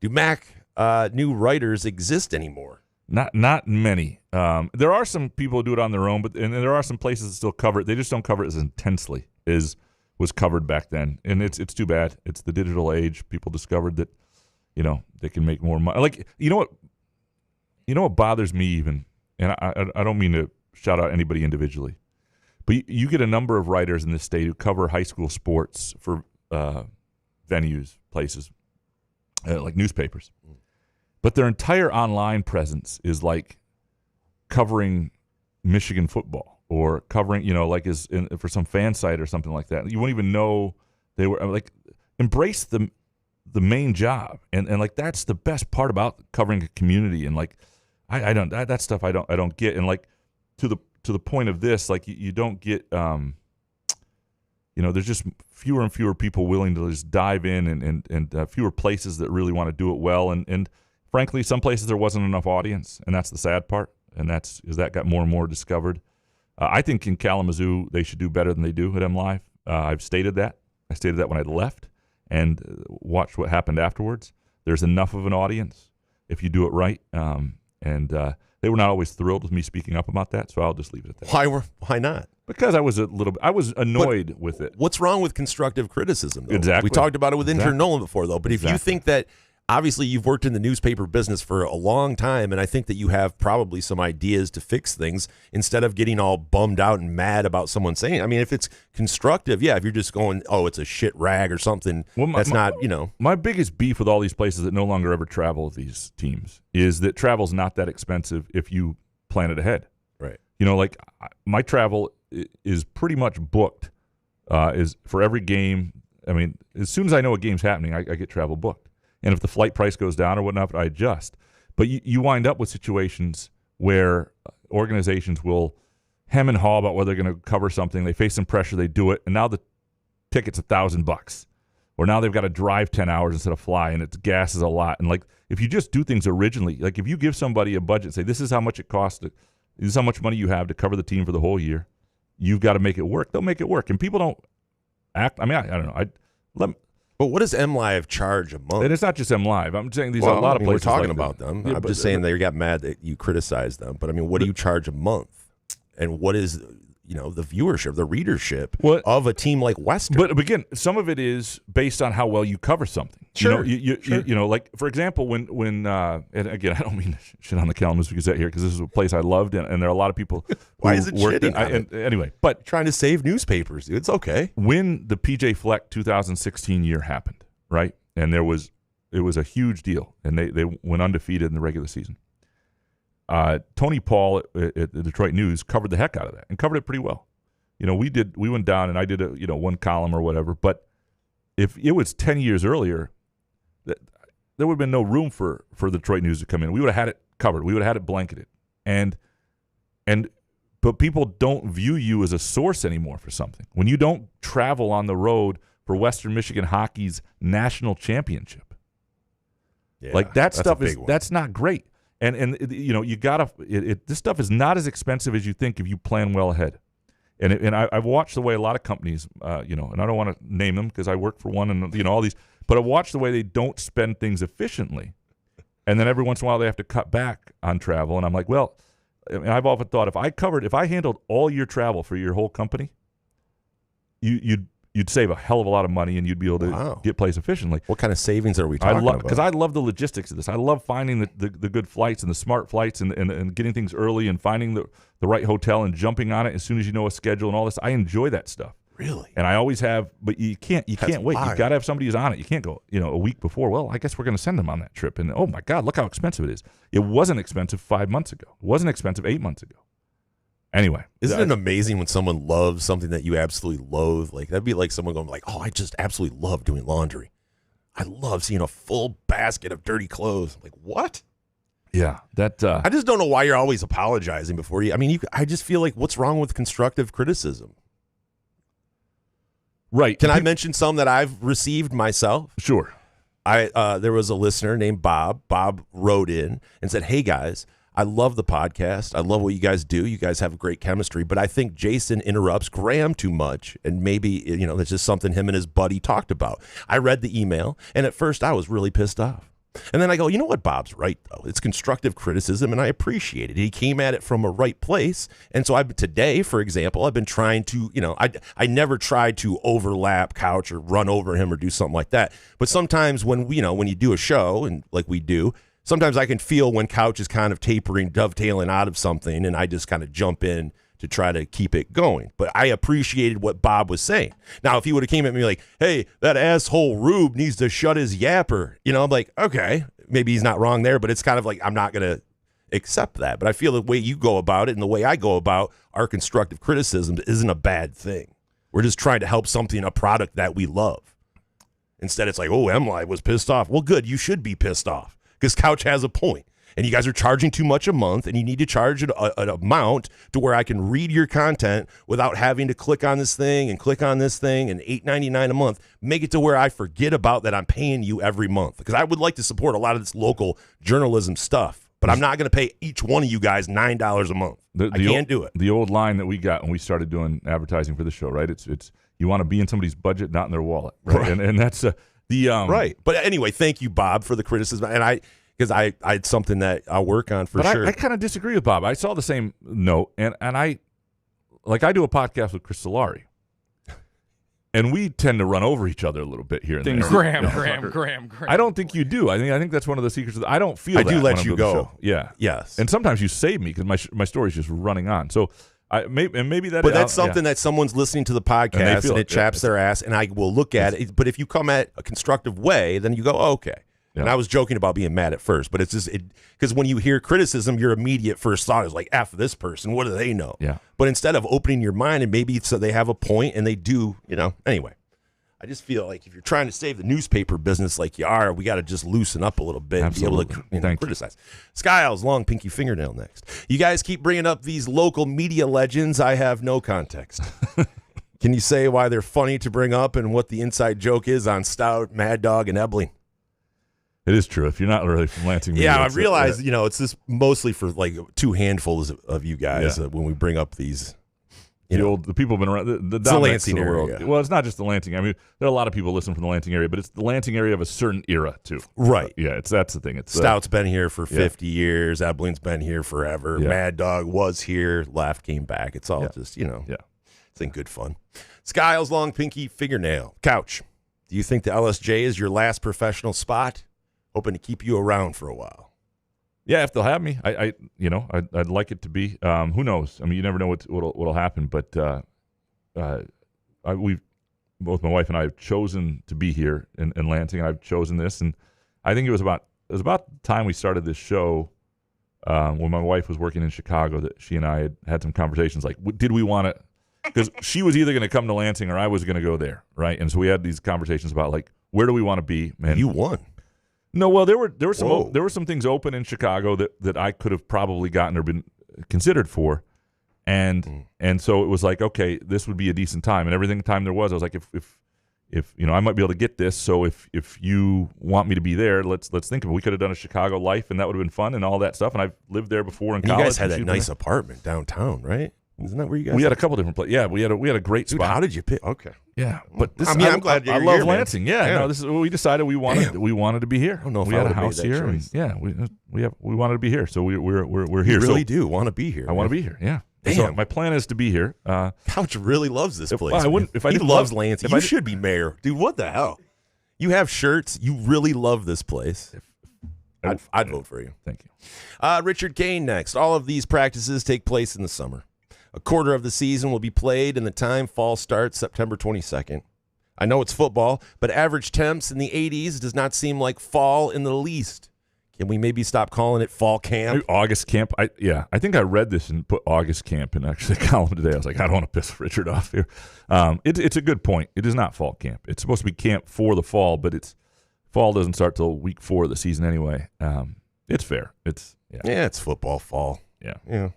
Richard. The flip side of that, if I was one of these schools that started like August 1st, I'd be like, hey, it's like 7 weeks till the end of the summer, so maybe we don't start school on August 1st. That would be my counter to that if one of them, yeah. Richard, why do schools pay big money to search firms for coach and AD hires, especially when the choice is as clear as Dan Bartholomae? I know MSU didn't rely exclusively on a search firm in this case, but why pay even 1 penny in a situation like this? Is it that complicated these days? So the search firms are largely for background checks these days. You put it on somebody else, and they don't always catch everything. They hired Mel Tucker, that's a search firm, and all that stuff. But we don't have enough time for this. Yeah, we don't have enough time next for question. all of that. But that's what they're largely for. If you're relying on the search firm, and they'll know agents, and they'll have names, and they'll put some intriguing people, and it's not bad to get people you may not have considered through a search firm. I want to get on a search firm. But ultimately, you ought to be able to figure it out yourself. Just like a gopher, I'll go do stuff while they search stuff. You know what I mean? What do you guys need? You guys want lunch? Alex Mayer, what do you think Bartholomae will do exceptionally well at Michigan State, and what do you think he will struggle with the most? Well, I know what he'll do well in terms of the energy he brings, and that's important, right? And I think he will do he has kind of a galvanizing personality. His outreach to new donors that worked in Kalamazoo, I think will work at Michigan State. I think he will have a based on people I've talked to about previous stops, I think he'll have a better handle on difficult conversations not being as blunt. I think one of the hard things in this age in college sports, when you used to have it kind of down, right? You had a budget that football funded a lot of stuff, but it kind of worked. If you could fund everything and stay within your means and maybe do some extra stuff here and there for non-revs. And now it's you got to have $20 million more bucks that you got to pay the student athletes, and maybe more than that. Who knows what happens down the road in terms of out of your actual budget. And as you do that, you have to take from somewhere, and you have to give less. And if you're the baseball program, you got fewer scholarships. The tennis program, you're getting things you used to have taken away from you, right? And we're seeing that. And those conversations can be done in ways that, you try to leave as much in place as you can and also let them feel like you're with them still. And I don't know that was J-Bat's strength. And I think that will be something Bartholomae does a lot better. But ultimately, the fundraising and the new the energy for new donors and all that stuff, I think will be a strength. Weakness, I don't know yet. I mean, I just don't know the guy. And I think he was smart. One of the things I liked he said the other day was he'd be asked very specific questions about Spartan Ventures or the Stadium District project, and he'd say, "Well, I don't know. I haven't actually looked. I haven't gotten to see, dig down deep on drawings and other things like that." He didn't act like he knew things he didn't know. I think that's important. A big part of a good leader early on is observing and figuring out what works and who works in what positions and what you need, and not coming in and thinking right away, well, this is what works here. And so I think that will also be a strength of his. Alex Mayer next. Where do you think the rushing offense will rank in the Big Ten? I can't say I don't know anymore, so I have to. You know what? It wouldn't surprise me. Yeah, I do think their offensive line will be improved from a year ago. I don't know it'll be good. And they seem to have a good running back. So let me just say I don't know. I'm putting it out there. Middle of the pack. There you go. Shep, Graham, have you ever shared your theory about how comp ruined college football access with him directly? If not, why not? Have him on the show and ask him live, you coward. I probably have. I mean, it's not something. Even the other day, Solari joked about the famous incident with Nick Saban that people don't know, where Saban had an open spring practice, and Comp basically in early days of the internet transcribed everything every coach said and put it out there, and like that was the end of open practices. And now you have this huge Saban tree that with all these paranoid coaches. And my joke is that the end of really, I mean, because you go back to like the 80s. I mean, practices were just open with Perlis, and he'd have two guys fight in the middle of the field with boxing gloves. He didn't care, and people weren't as paranoid about this stuff as they are now. And I have a theory that it all begins with Saban and Comp. I'm guarantee I brought it up to him. If I haven't, I will. It's not something. I mean, Comp and I have a good relationship. It's not something I'm scared to do, and it's something that gets joked about with him occasionally. He can come on the show. Absolutely. Yeah. Max, there were a lot of takes this week with people complaining about the lack of juice heading into the Michigan State football season. Part of that is due to a dearth of stories about football. What little coverage MSU is able to get past the blue wall has been centered on the search and hiring of the new athletic director, while multiple stories about Michigan football are published on a daily basis. Is this a concerted effort to downplay MSU football or just lazy journalism? It's two things. Welcome to the blue wall. There's more energy and interest in Michigan football right now. Michigan football's, been a more relevant program for a couple of years now. And I think if you went back to like 10 years ago when Michigan State was coming off a really good run, there was much more stuff daily. There was much more stuff nationally. I remember the writers being around who were not from the area much more consistently.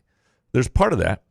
Michigan State to this point, and I was gone for a week in Marquette, so I don't know what was available that week, has not had a ton of interview availability. They do a couple a week. They bring in a few players, and everybody has access to the same players, so it's hard to, you're going to get the same story written by different people basically over and over and over when you do that stuff, and I don't find a lot of great interest in that stuff. But so there's that, but Michigan does the same, by the way. Michigan does not give better access than Michigan State in football. It's one of the things that people have complained about. So I don't think I'm answering your question here. I just think Michigan State, there isn't a lot of juice. I'll tell you this. The stuff that we've written about football does not get as well read as anything I write about Moneyball. So that should tell you right now, people need, it's still August, but people need something to happen before they really, really want to. So that speaks a lot about Moneyball. Well, it also speaks to just where MSU football is and people's faith and minds and willingness to give their time and energy. Yeah. Sparty Barb, do you believe Dan Bartholomae will be willing to stand up to Tony Petitti and the NCAA when necessary?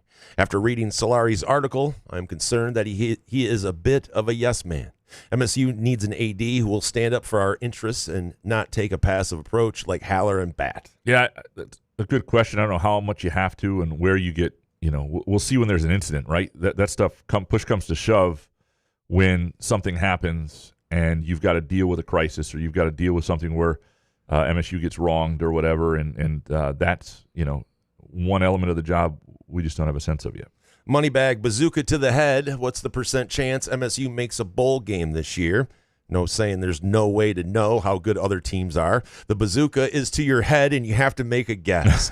And from Corey Ostrom, can you tell me why I'm right about dying on the hill of 6 victories for the MSU football team? Or maybe talk me down.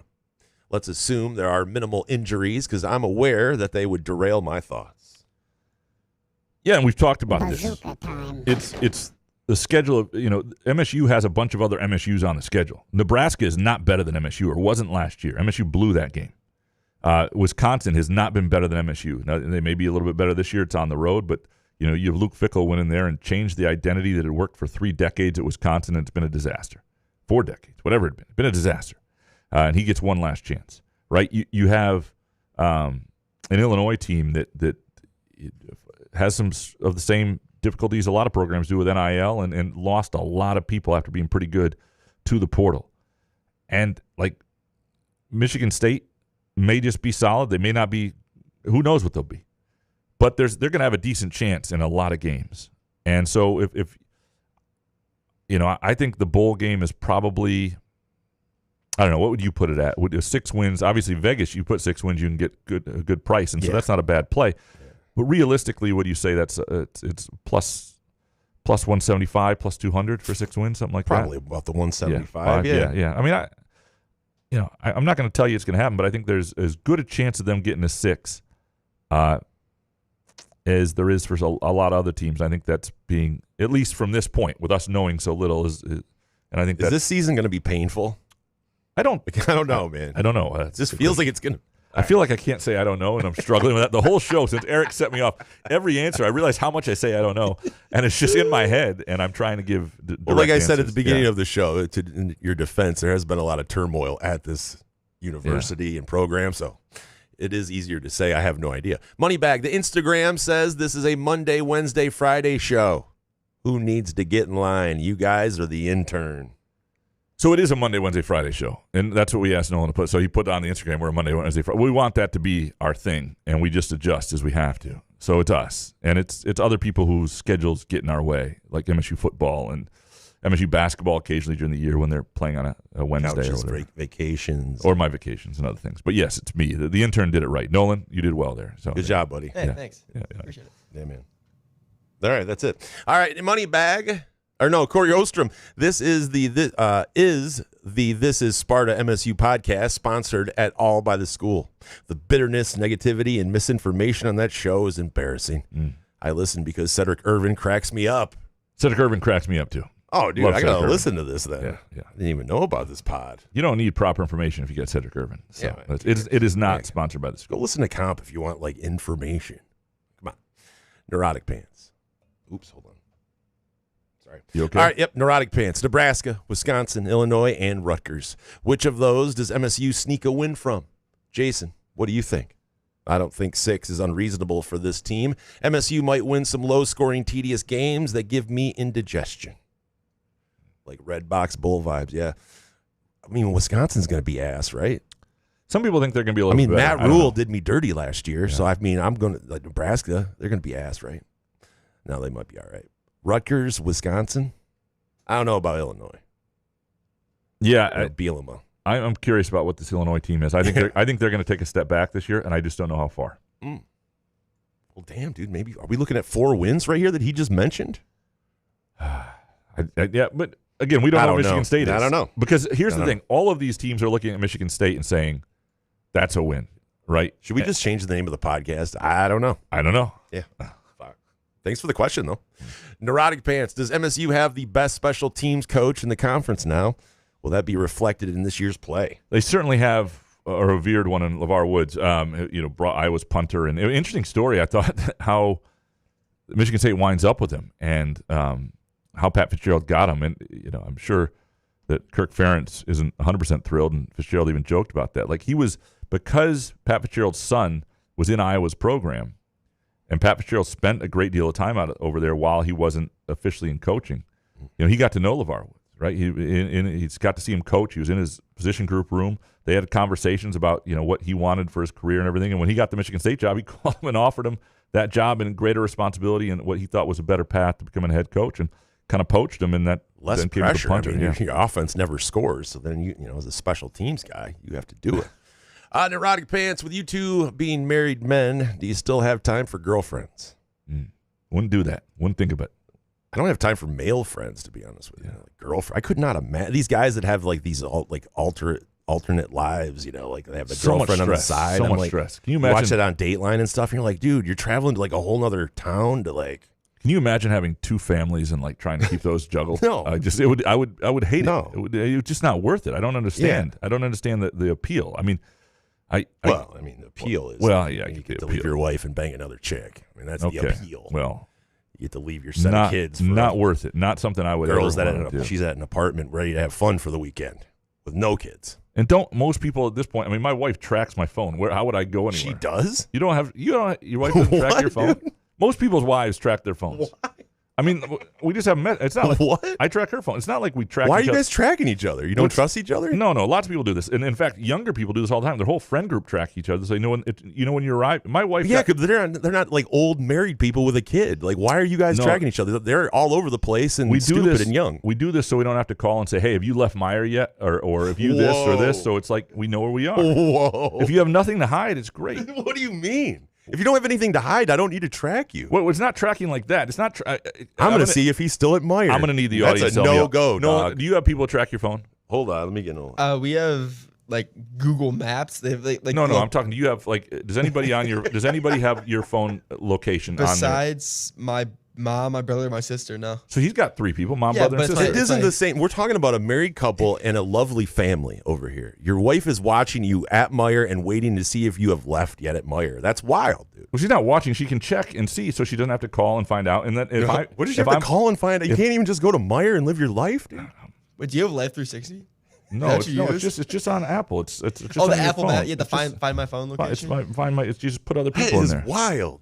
Is there other people out there that do that? Yes, why does everybody. Dude, Treese does it. Don't. Treese comes home from Illinois last weekend, and she tells me, she gives me her direct, like her ways. She sends me that because I like to see that. Yeah. But I definitely don't. I mean, she goes into town. I'm not going to sit there and look at my phone like, where are you at? Well, it's not like that. I mean, maybe because I get too stoned and I'm like, oh, are you okay? But it's because I'm stoned, not because I care. Like, you're misunderstanding what we use it for. It's not like we don't trust each other. It sounds like she uses it to keep track, to make sure you get your ass out of Meijer and you're not eating too much sushi. She does while you're shopping. It does come in handy if I am over on Lake Lansing Road or I'm out near Williamston or anywhere, and I'm anywhere near a Groovy Donuts. I will get a text, and she'll be like, "Well, you're gonna have to hide that." She'll be like, "How many times you hide that shit?" She's like, "A couple donuts would be nice." No, it's not me. I mean, that's true. Sometimes I go, but it's like, will you go pick us up? Some donuts. That's crazy. So that can work to your advantage. I did not get married for stuff like that, though. Yeah. Like, there's no way. Like, I just have a great wife. By the way, you don't have to be married to have Groovy Donuts. But if you want to, if you want to get tracked, that's not what I was going to say. I don't know where I was going to go with the live read with this, but I certainly would tell you if you screw something up with your wife, Groovy Donuts is the way to Sounds apologize. like you do. I don't. This is going off track. All right, let's really keep going. Okay, Professor. Damn. If MSU Hoops doesn't win it all, how much will the fan base hold it against him for not bringing back Kohler? And from Josh L., will Izzo retire if Kohler beats MSU in the Elite Eight? Firekeeper's odds are -1,000 that they will be in the same bracket. Well, the NCAA tournament will 100% put them in the same bracket. Oh, my God. When I saw that, I go, yep, BYU, Michigan State, first round. That's what they do. Yeah. But, yeah, no, I don't think he'll retire. And I don't think people should hold it against him. I mean, there were, I have heard that the players had a few days off, and when they were on their way out, some of them basically told him they were grateful that they knew the roster was going to be the same when they came back. That they knew their place on the roster, their role on the team, all the stuff they worked for that summer. It wasn't going to be some fifth-year guy, some legislation happened they were going to bring back. Like, this is stuff you build a roster, and this is the stuff that matters, and I think it will matter. Now, just today, there was a stay in the court case in Colorado. So the national case, a lot of those fifth-year guys are not eligible right now. Now, that doesn't affect the state cases, and Kohler is in one of those, which is the California one, so he will still be eligible to play, and he'll play at BYU, and which is great for his family because it's right in their backyard. I mean, Jeff Kohler and his family have been flying back and forth all the time. They'll be right there, and it's probably a good fit. But it was, but you're right. Kohler could have a great year, and the BYU has a great year. That it could be like, boy, that would have been nice to have him. But ultimately, if the NCAA had just done this in a timely manner, that might have been discussed. It didn't. They didn't. So this is what you have. You think that's how fans are going to react, though, especially if Bonkers doesn't go bonkers, and then Kohler's killing it at BYU? We're just going to be like, oh, good for the Kohler family. You're right. No, probably not. Yeah. Professor, if you were an 18-year-old Division I hoops recruit, where would you go to school? How many times would you transfer? Would you have what would be your first place you'd go? Like FAU or Pepperdine? Pepperdine, yeah. Like, I've always wanted to go to Pepperdine, dude. I saw those schools. I'm like, yeah. You want to be in Malibu? Yeah, I do not understand why Pepperdine doesn't win all the time, because you're in Malibu. So amazing. It's amazing. It's unbelievable. Yeah. There's money there. I guess those people don't care about their school or whatever. Yeah, I'm not sure. I like Bloomington, Indiana, Madison. I like a lot of Big Ten towns, but it depends what I wanted. I'm not looking to win, though. Oh, yeah. I'm just looking for a bag and a nice spot. Yeah. Is weed legal there? Pepperdine. Yeah. Well, I think Pepperdine might have some strict rules. It would be a part of my NIL. It's a religious school, so I'm not sure. Oh, it is? Yeah. I'm not religious, so that's going to have to be in my NIL. Well, neither are half the players, but right. I'm not going to go to class either. So. Okay. I got those two things going.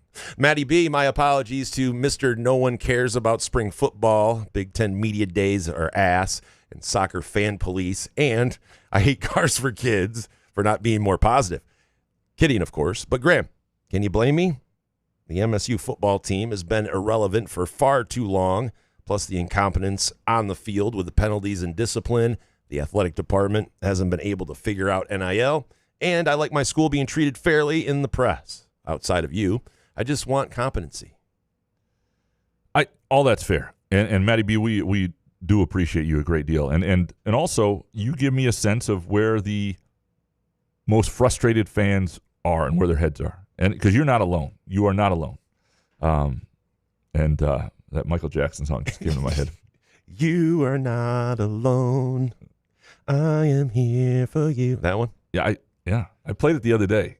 Why? Because that song came into my head when big Michael Jackson guy. Cora thought I left her alone for a minute. I can't listen to Kanye West anymore, but everybody's jamming out to Michael Jackson. Yeah, there you go. We have to watch Finding Neverland ever again. But heaven forbid I would listen to old school Kanye. By the way, Professor asked how many times we would transfer. Would you transfer a lot if you were a kid or not? I don't know. If I found it depends on what the situation is. If I cause some strife and there's people mad at me in the area I'm in, ladies are mad at me, then I got to leave. Understood. Couch on Fire, your opinion on Seattle signing Terrion Arnold. Good business decision or lack of decency? I don't think he's that good a player, right? I mean, I don't. But I think it's a good business decision, meaning like if you get the guy and he's going to have to play his ass off for you, if you're Seattle, like why not bring him in, put him on that exempt list? You got some sort of depth. Like I don't blame Seattle. Like the there is no decency anymore. Correct. Like there's not much you can do as an NFL player. You can pretty much. I mean, was it a bonehead, stupid thing he did? Absolutely. But is it on O.J. Simpson level? I don't know. And, if you go through the morality, if you had a morality clause in the NFL, you'd have a lot of losing football. They still adhere to that clause. It just depends on how good you are. Like Tyreek Hill, like that clause, there was no clause. You can't win. Saban used to say, you can't win with choir boys, and like he was at Michigan State, and they had some dude, and Saban could control them, right? Hubert Boo Boo Thompson played at Michigan State. Then he threw a guy off a roof, right? And Cody Tucker went and interviewed him. And like that, those guys, Hubert Boo Boo Thompson had no business on a college campus. Should have been you interviewing Boo Boo. You guys both pushed someone down a flight of stairs. It didn't happen. No? Did not. Couch on Fire, Tiger total win projections as we head into the stretch run. Not good. I don't know. Yeah, what are they at now? Hold on. Ass. Yeah. Absolute ass. All right, so 61 and 66. Give me 70. They win 77 games. 77 and 85. I think they're fine. I think they miss it by 3 or 4 games. That's where I'm at. I'm not talking about this. Thomas Zambiazzi next. Should we be worried that A.J. Hinch doesn't seem to see or acknowledge what's obvious to average fans? The bullpen and closers are being so horribly mismanaged. It's clearly been the direct cause of so many losses this season. I don't know. But baseball players are soft, and you can't say like actually what's going on. So you have to just talk around it and treat the fans like they're stupid. And so, what's the point of post-game pressers? Yeah, I don't know that you have to though. I don't. Do we need 162 post-game pressers from AJ? I don't know that Jim Leland treated the fans like they were stupid. Hell no. I mean, but that's Jimmy Smokes. That. I mean, you can't. Come on, hold on a second. Right. Not even the same guy. Yeah. Absolutely. If our bullpen, dude, Leland would be losing his shit. But that's what we want. Throw a telephone in your office once in a while. Just do it.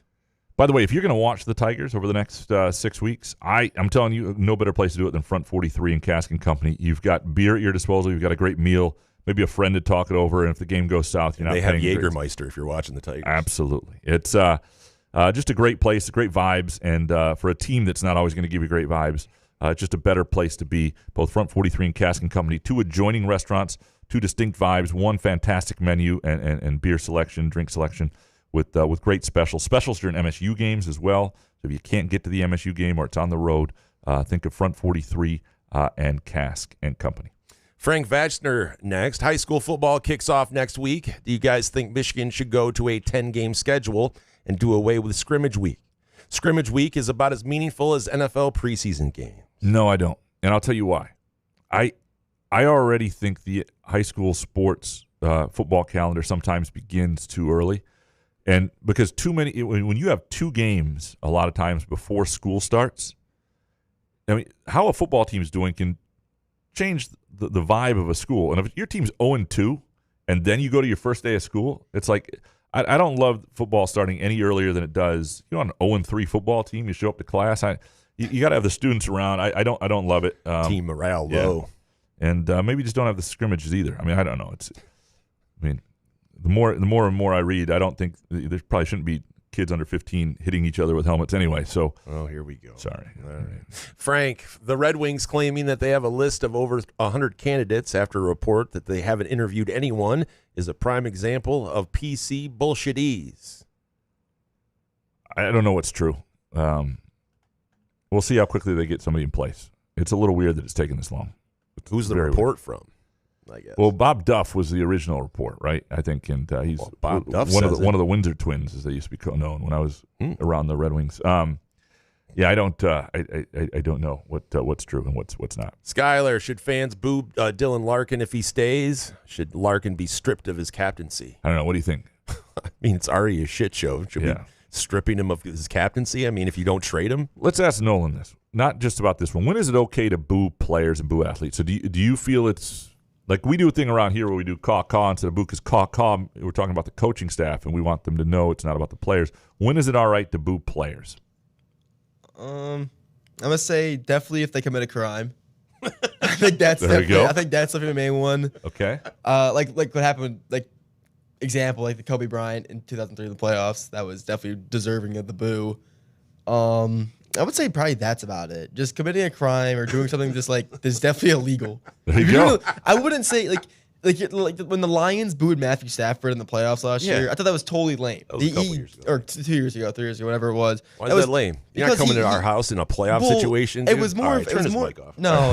It was more of us booing his wife than him. Well, yeah, that was before. That was pregame though. But every time he had the ball, we're booing his ass. I don't think that was. He was shocked by that, which was hilarious. I think that was completely undeservable. He gave everything. He gave everything he had for the organization for 10 years or 8 years, whatever he was here for, and he did great. He was a great quarterback for us. He didn't deserve the boos at all. But if you obviously like I said, crime committed is the only way you should get booed. That's it. I love it. Yeah. I think that's a good response. Sorry, I'm just doing breathing exercises. Yeah, okay. I thought you were like doubting me. No, I am doubting you. That's a terrible take. All right, you're done. All right, cut him off. All right. It's the last day. It's Bartholomae next. So Izzo actually is just white Brad Holmes. He just wants to coach his way and doesn't care about getting a second title. Why else would you elevate a team manager instead of taking in or back immensely better talent in today's game? And injuries and depth will affect you at some point. Because you do have to manage a roster, and you don't know. Like, we have to manage egos too, though, right, Graham? Yeah, 100%. And I mean, it's really a hard thing to do. This is the other thing. It would have been a little different, I think, if it had been Carson Cooper, only because, and this would have been before the situation with Bonk, but you're looking at Jaxon Kohler mostly as a 4, and that's the position that Cam Ward came to play. He sat behind Kohler last year. Now it's his turn, right? So now they are different players. The one thing that if you're not going to have a guy like that, like Kohler, other people have to stretch the defense for you. That's probably not what Cam Ward's going to do. But I don't think. I think Izzo truly believes this is the best way for him to put the best team on the floor next year. And you can disagree with it, but he's not thinking, I'm just doing this to make a point and to stick it to the idea that we don't want fifth years coming back and stuff like that. I think he believes this is his best way to put the best team on the floor that plays together, likes each other, and is really good deep into the postseason. Bartholomae, whose chair was breaking during the latest Spartan Speak?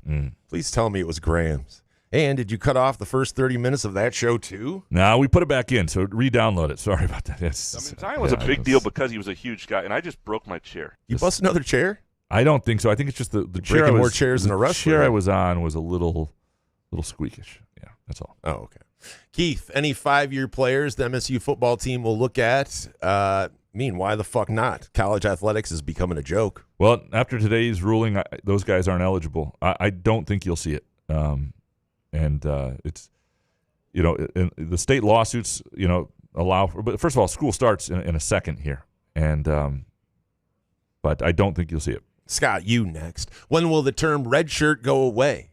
Will it be replaced with the term used for students of 5th year or super senior, or what the kids use now of year 1 through 5? For example, I keep hearing Alessio referred to as a redshirt sophomore, which under the new system, it's his 3rd year playing or junior season. So this is actually a fascinating question because I don't even know how to label guys anymore. Do you just label freshman, sophomore, junior, senior, and then fifth year, which is probably what they'll do. So, but a senior, you have to know when somebody says they're a senior, that's not their last year. I mean, that has to be assumed. A senior is not their last year. So, senior becomes junior essentially, and it's all weird. The whole thing is weird. Again, 4 years was natural. This shouldn't have happened. It's going to screw up a lot of things, a lot of unintended consequences from the high school ranks on down to the number of transfers. It is going to make it less enjoyable for you. It's going to make the system worse. It's going to make the sport worse. It was just another dumb decision by the NCAA. Scott, you mentioned last show preferring sunsets over sunrises for Michigan beach towns. Did you know that for the Thumb region towns, Caseville is Sunset Town, and Port Austin, due to its geography, gets both sunrises and sunsets over the water? Noted. I didn't know that. That's great.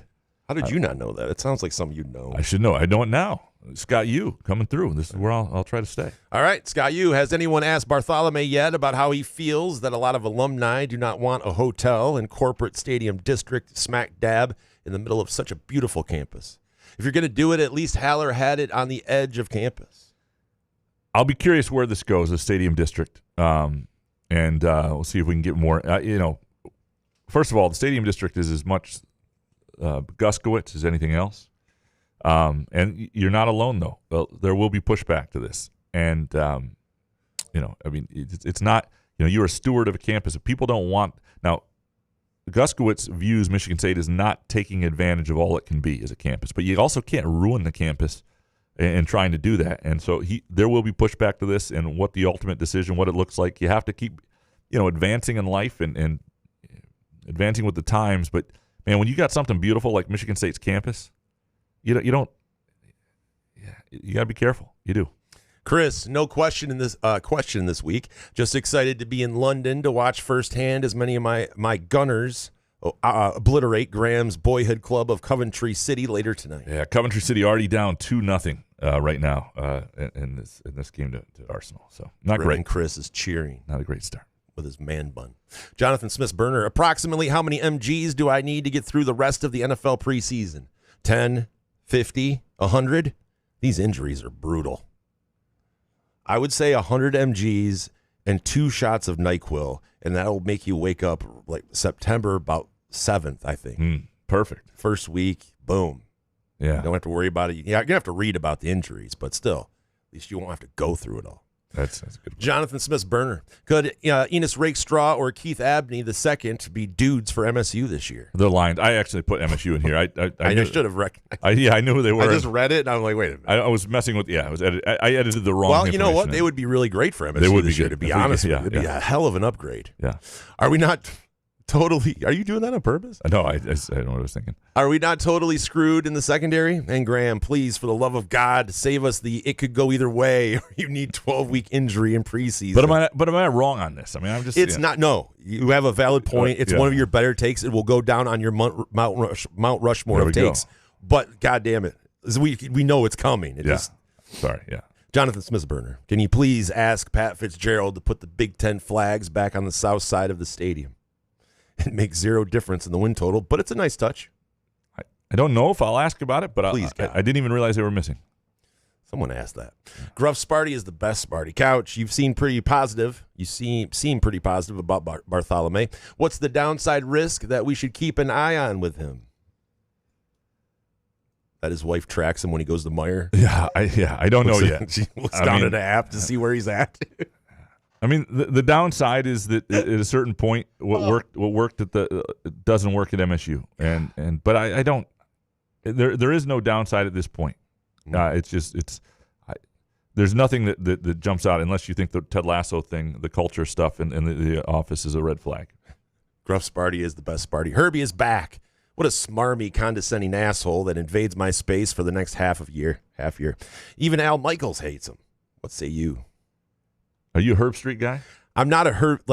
I think Herb Street is really good. I think what he does, like talking football and all, like the X's and O's, he's a professional. he does a great job when he's doing games. It's just everything outside of that, and that he's everywhere. He's doing 9 games like a week. You see him on the air, like the private jet. He abuses his dog by putting a fucking helmet on his dog, like the dog thing. You know, he's got to go with his dog everywhere. I love the dog. Leave Herb Street somewhere else. I think he's great at what he does. I'm not going to rip him there, but it's just it's just too much Herb Street. All right, Mojo Jojo. Stephen A. Smith spoke to the Notre Dame team as he continues building his political machine. Bet the under that Notre Dame makes the playoff and the over that he runs in 2028. I think Stephen A. Smith is going to run at some point. I don't know if I'm moving to Canada. It's not going to. You're kidding me. Yeah, I don't think he's going to win it. But oh no. Although who knows? Who knows anymore? Are you sure? Who knows? Who knows? Mojo Jojo. From this point of view, what was the most valuable thing Nolan learned, other than how to take Gen X strays like a champ and to manage the heck out of social media? Hashtag Spartans will. Hashtag good luck Nolan. What is the most important thing you learned? Am I unmuted now? Oh, thanks. Yeah. I don't know. Did you learn anything? No. Well, should we have given him these questions before the show? Probably. Yeah. Okay. No, it's all right. Well, like I said at the start of the year, at the start of the show, like when I first came on, I was studying broadcasting. So I would definitely say I learned a lot in regarding like how to act more professionally on air. How to like kind of respond in certain situations, how to, I guess, act as a professional would. I don't know, something like that. I know. I learned a lot. I've learned to, I can definitely manage a good social media page. Still learning about that. I'm fun to work in a pretty good work environment. The other job I had this summer, it was more like a corporate job, so I was also able to kind of learn to work with like coworkers in a corresponding manner. And I would say that happened here sometimes, didn't happen here sometimes, but I think I learned a good amount this summer. What would your grade for us be? For you guys? Yeah. C-. No, I'm joking. Do you want the honest answer? Yeah, okay, of course. Well, no, dude, no, lie. Blow smoke. A++++. No, I would say, well, I had a great time here. I always enjoyed coming up here, I guess. I would say, honestly, my grade I would say like an A-, B+. All right. We'll take it. I mean, like what a terrible question by Couch. Well, I was gonna go. The only time I didn't have a good time was when I get. What do you like about us? I like you guys' personality. You guys are great. What was the only time you didn't have a good time? You were saying. Sorry. What were you saying? When I first started the Instagram. Oh yeah. Well.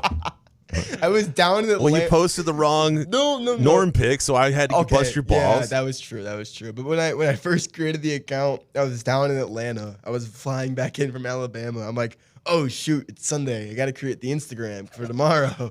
And then I typing away. I'm like, oh, this looks pretty good. I'm like, this will work. And then I come into the station the next day, and then there's just Jason. This looks terrible. I didn't think I used that kind of voice. I just was giving you my criticisms, And it was constructive. And Couch was like really panicky. No. He goes, no, it's my fault. Hold on. It's my fault. I told him to put that. I knew as soon as he started getting weird like that, I was like, oh boy, maybe I shouldn't do this. I thought it was the whole point of having an intern is just, having a good time. That's why the nickname, the show isn't that serious. It's like, because the intern, they kind of like, we the can't little go guy. that far. I know, but I'm saying like in general, like you go work in the office, the intern is kind of like the guy who does it, makes the coffee. It shouldn't be that though. You should learn something. You should. I mean, it's fine, but but I had a great time. You hire assistants for that, Yeah, that's true. But the intern, he does work, but he doesn't do as much work as an actual employee, and that's why I didn't do. I did ask him to stock the water cooler, and he gave me the finger. But I had to take out the trash. I had to go. There's no asking that anymore. I had to go to Jason's house and do his laundry because his basket was getting too full. Thank you. Yes. No, I had a good time this summer. I really enjoyed it. That should be the final. You forgot the laundry detergent. I forgot to tell you. I forgot to put that little packet thing. Don't eat the packet. Put it in there. Did you want Peptide? Did you want the Tide, or did you want the detergent like in the washer? So the final exam should be you take him out to Ovid blindfolded, spin around like one of those baseball bat things, and then he's got to find his way home from Ovid. That should be the final exam. Oh, I don't even know where that is. Run, boy. That's where he lives. Yeah. He didn't say. I'm out to the Midnight Tavern. I asked him earlier. I was like, do you work out late? Like we're talking about the what's that? The Cajun place next door. And he's like you try that? He was like, I don't want to get caged at 2:00 in the afternoon. It's just not my thing. I was like, well, would you come out here like after work? He was like, I was asking him, does he work out here? He was like, no, I work in Oven. I'm like, how far is that? Like 30 minutes. Like, this is the only time I'm up here. I'm like, so you don't want to get caged at 2:00 in the afternoon? He goes like, not for me. I'm like, I don't blame him.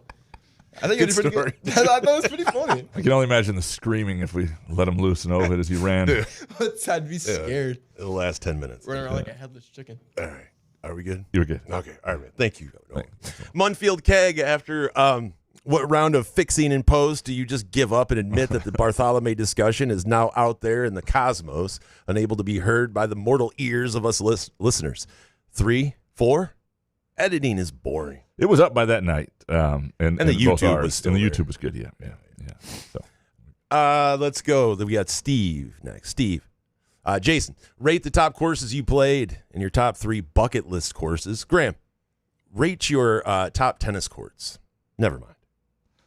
What are your top 3 bucket list courses you played in bucket list courses? Steve, I got to say Stonewater, the country club Stonewater. Arcadia Bluffs.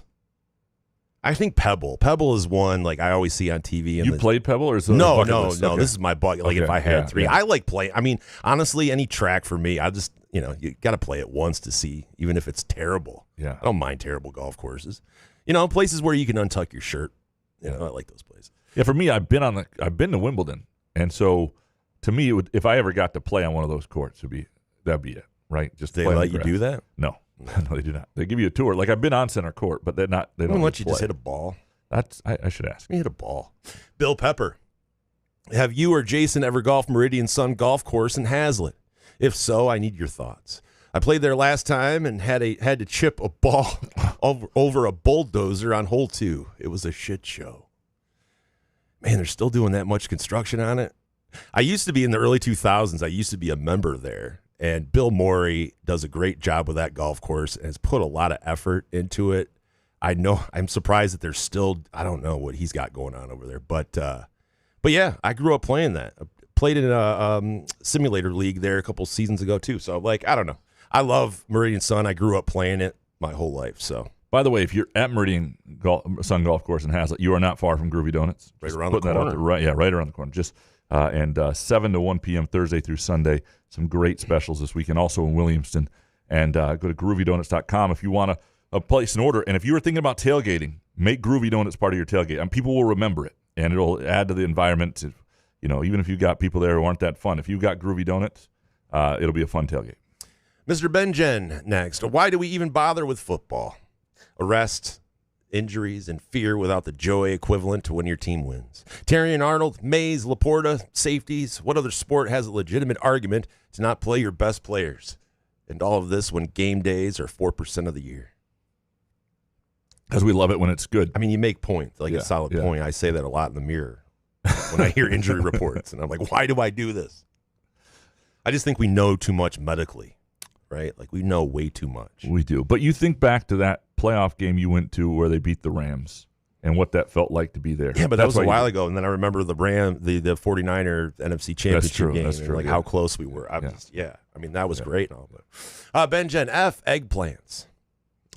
Bitter with an awful texture. I'd rather eat overboiled limp broccoli. Have you ever tried baba ganoush? I'd rather eat baby barf. What's your most hated vegetable?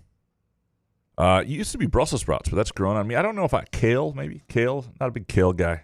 It's not my thing. I don't know. You have one you hate? I wanted to say I always get these two confused: asparagus and Brussels sprouts. I absolutely hate those. Brussels sprouts are nasty. Okay. My wife loves those, and they just smell like a bottled fart. And I'm like, why do you want to eat those? They don't look good. They can't taste good. Ben Chulik next. Love the new AD's talk of selling the vision. I'm curious what the vision is for the Stadium District project. It has me concerned. I thought the one bright side of Gus and Bat leaving was the project dying on the vine. Not a fan of hotels and eateries in the middle of campus. Yeah, we'll see. I think it's still full go. We'll find out, and we'll see if it changes at all. We'll see what the pushback is. I think if there's, I don't think the Board of Trustees and should be a roadblock to progress. But if there's something that people really don't want, then that needs to be voiced, and it's not up to Guskowitz to change the campus to the point that it's something that's unrecognizable, right? And so that's something people need to keep in mind. Alan Pearlstein, what does the general manager of MSU Athletics Department do? Well, if you're talking about the overall athletics department, I mean, there are lots of different roles, but like you have a football. What's interesting about GMs in college athletics, like take the GM of the football program. You're in a pro sports, right? In a traditional pro sports, you're overseeing the coach. The GM in college sports is underneath the athletic director. It's underneath you're still managing much the way a GM does in pro sports and roster management, things like that. But you're not. It's not your show. The head coach runs the show. So if that gives you an idea, I don't know if that answered it, but it varies from place to place. A lot of places are hiring GMs, but a lot of the GMs, a lot of places are in charge of, things like rev share and making sure that stuff is organized and distributed properly and all that stuff. And but it depends place to place. What the GM title can be a lot of different things and can be at varying places in the pecking order of an athletic department or a football program. The Jacques Liz Frank of Southern Maine next. According to On3, Michigan State lost 72 players to the portal.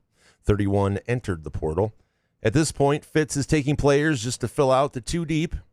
How many years will it take for Fitzgerald to stabilize the program? I'm sure Aiden Bowl is going to do big things this season. It's a good question. I mean, there's more. He knew he was going to have a lot of turnover. He thinks that you shouldn't have, anytime you have more than 40, it's a tough flip.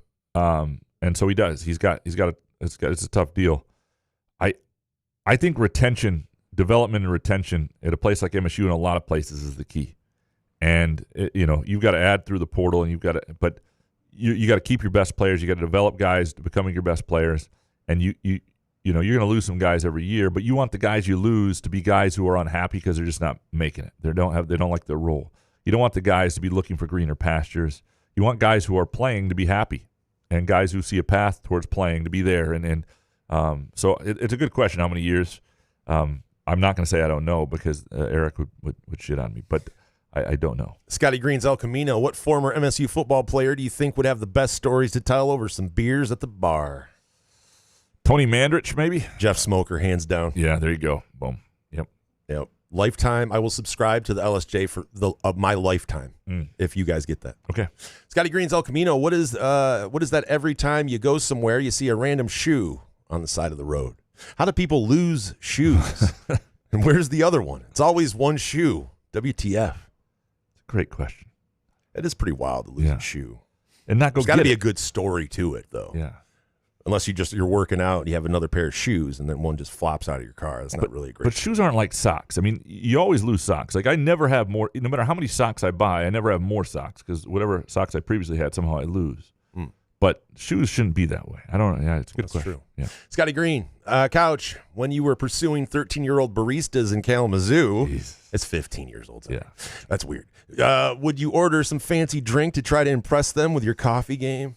It was not, no. Yeah. No. Yeah. So here's the thing. Let's get this cleared up. Extra whip. Let's get this cleared up. It was not, I didn't know. Sprinkles on that? I didn't know that the barista was 15 or 16 at the time that I was flirting with her. She did not. She should have been working there, by the way, if she was 15. I only found out later when she left to go. Is that what you're going to tell the cop? When she left to go. What's she doing working here? She left to go to grad school, or I thought, and it turned out she left to go to her freshman year someplace after like 3 years. So, and I was in my early 20s or mid 20s, I should say. Not great, Bob. I know this, but I did have a drink, but I wouldn't try to impress. The idea of the drink with any barista back then at the Starbucks, and I'm not a big Starbucks guy, but I got this thing that was a cinnamon dolce latte grande with sprinkles and whip, skinny. And if I didn't have to say it out loud, I tipped you well. If I had to say the drink, no tip. Oh my God! Because then it's embarrassing, right? So that was my thing. But that story you just told is embarrassing. It is. I don't know if I'd tell that. I don't know what story's more embarrassing of the whole thing. I'm a black coffee guy now. Jesus, can we fix this in post? Cup of black. Yeah. I don't impress her. Izzo for Prez, what's with our Beaver pipeline? Bartholomae, Smith, Childs, Brenda Tracy, all former Beavers. There's a lot of Beaver in a relatively short window. Are there others? And for the record, I'm a fan of beaver. There is a pipeline, it seems, from and there are two other people, I believe, in the athletic department from Oregon State, at Michigan State, and it might be some more just because they came with Jonathan Smith. So that's part of it. You got a football coach who either people came with him or didn't, or wound up, or that was a connection that was there. But so yeah, it's not really. I mean, it is odd. I don't think the Oregon State time has anything to do with the fact that Bartholomae is at Michigan State. It would be interesting if Jonathan Smith had survived another year, though. He is somebody who would have worked with Bartholomae at Michigan State, and Bartholomae, or at Oregon State rather, and Bartholomae was instrumental there. I mean, I think this is one of the biggest selling points for him. It's not everything he just did in Kalamazoo. People were impressed with him at Oregon State. In the middle of the pandemic, he was really instrumental in the capital project to get the stadium renovation, $161 million stadium renovation done at Oregon State. And this is before the Pac-12 fell apart, right? People didn't know what was coming. But Is that question meant to be taken seriously? That's impressive that you just dropped a 5-minute answer on that. I was just talking about beaver. I just wanted to do a beaver bit. I had to bounce back after the barista bit. Try to flesh it out. Yeah. Fart Soup, Jason, we need you on the Mad Dog show. Yeah, I get it. He hasn't talked to you directly. Stop being a teenage girl. Have you reviewed my offer? I stand by it. What's your offer? I don't remember the offer. But, dude, it's beyond. I've known him for 30 years, dude. Whatever. I'll talk to you about it. Fart Soup, someone told me that the Mad Dog and Hondo story is deeply intertwined. I need more details. I didn't know this. If this is... Mad Dog was at Hondo's wedding. I think he was the best man in Hondo's wedding. No. For real? Yeah. You didn't... I didn't know that. Didn't you talk to Mad Dog? You should ask him. I did. I'm doing a short story on Mad Dog. Can't wait to read that, by the way. But I'm pretty sure that's right.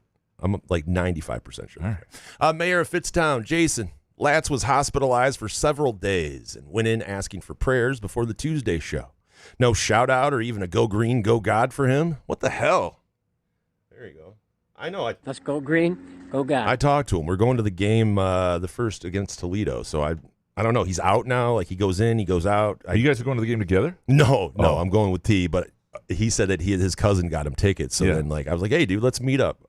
I have to. It's really hard to meet up with him because I tried a couple of years ago, and it's just But anyway, I always talk to Latz. I pray for him and all that. Hans Jurgen, your observations on Mackinac Island are total shit. Have you ever stayed there overnight? Gone past Market Street? Been to Mission Point? I spent the best 3 summers of my life up there. Once the Fudgies leave at 5 o'clock, Mackinac is one of the most beautiful and fun places on earth. To be fair, I've only been there twice, Mackinac Island. I went there as an 8-year-old when I stopped on my bike randomly in front of my father, then had to stop his bike and flip over mine not to run over me. And then I went up for the closing of the Grand with Elizabeth in 2014, when she thought I was going to propose on that trip, by the way. We took some beautiful pictures. Leaves are changing. It's the final day. She just got her license. Before the Grand Celebrate 2 things. Anyway, you may be right. I apologize, Hans. Hans, would you risk your life to save a chicken crossing the road? Slam your brakes. What about for a buzzard? Ever tee off on a bullfrog making too much noise on the golf course? I'd swear for a chicken. I'd slam my brakes. I dodge squirrels too. Like possums. I hit a possum on the highway once, but those things are hideous looking. I didn't mind. There's nothing I could do about it, but I would try to avert any kind of animal. But you're not supposed to swerve if it's going to be risky. If you're on a 2-lane highway, you got to go through it. Correct. It sucks for the animal, but that's the reality. Yeah. Done it with a deer. Yeah. Hans Jurgen, pound for pound. Let's do these. Upper Deck Jerk Guy or the field?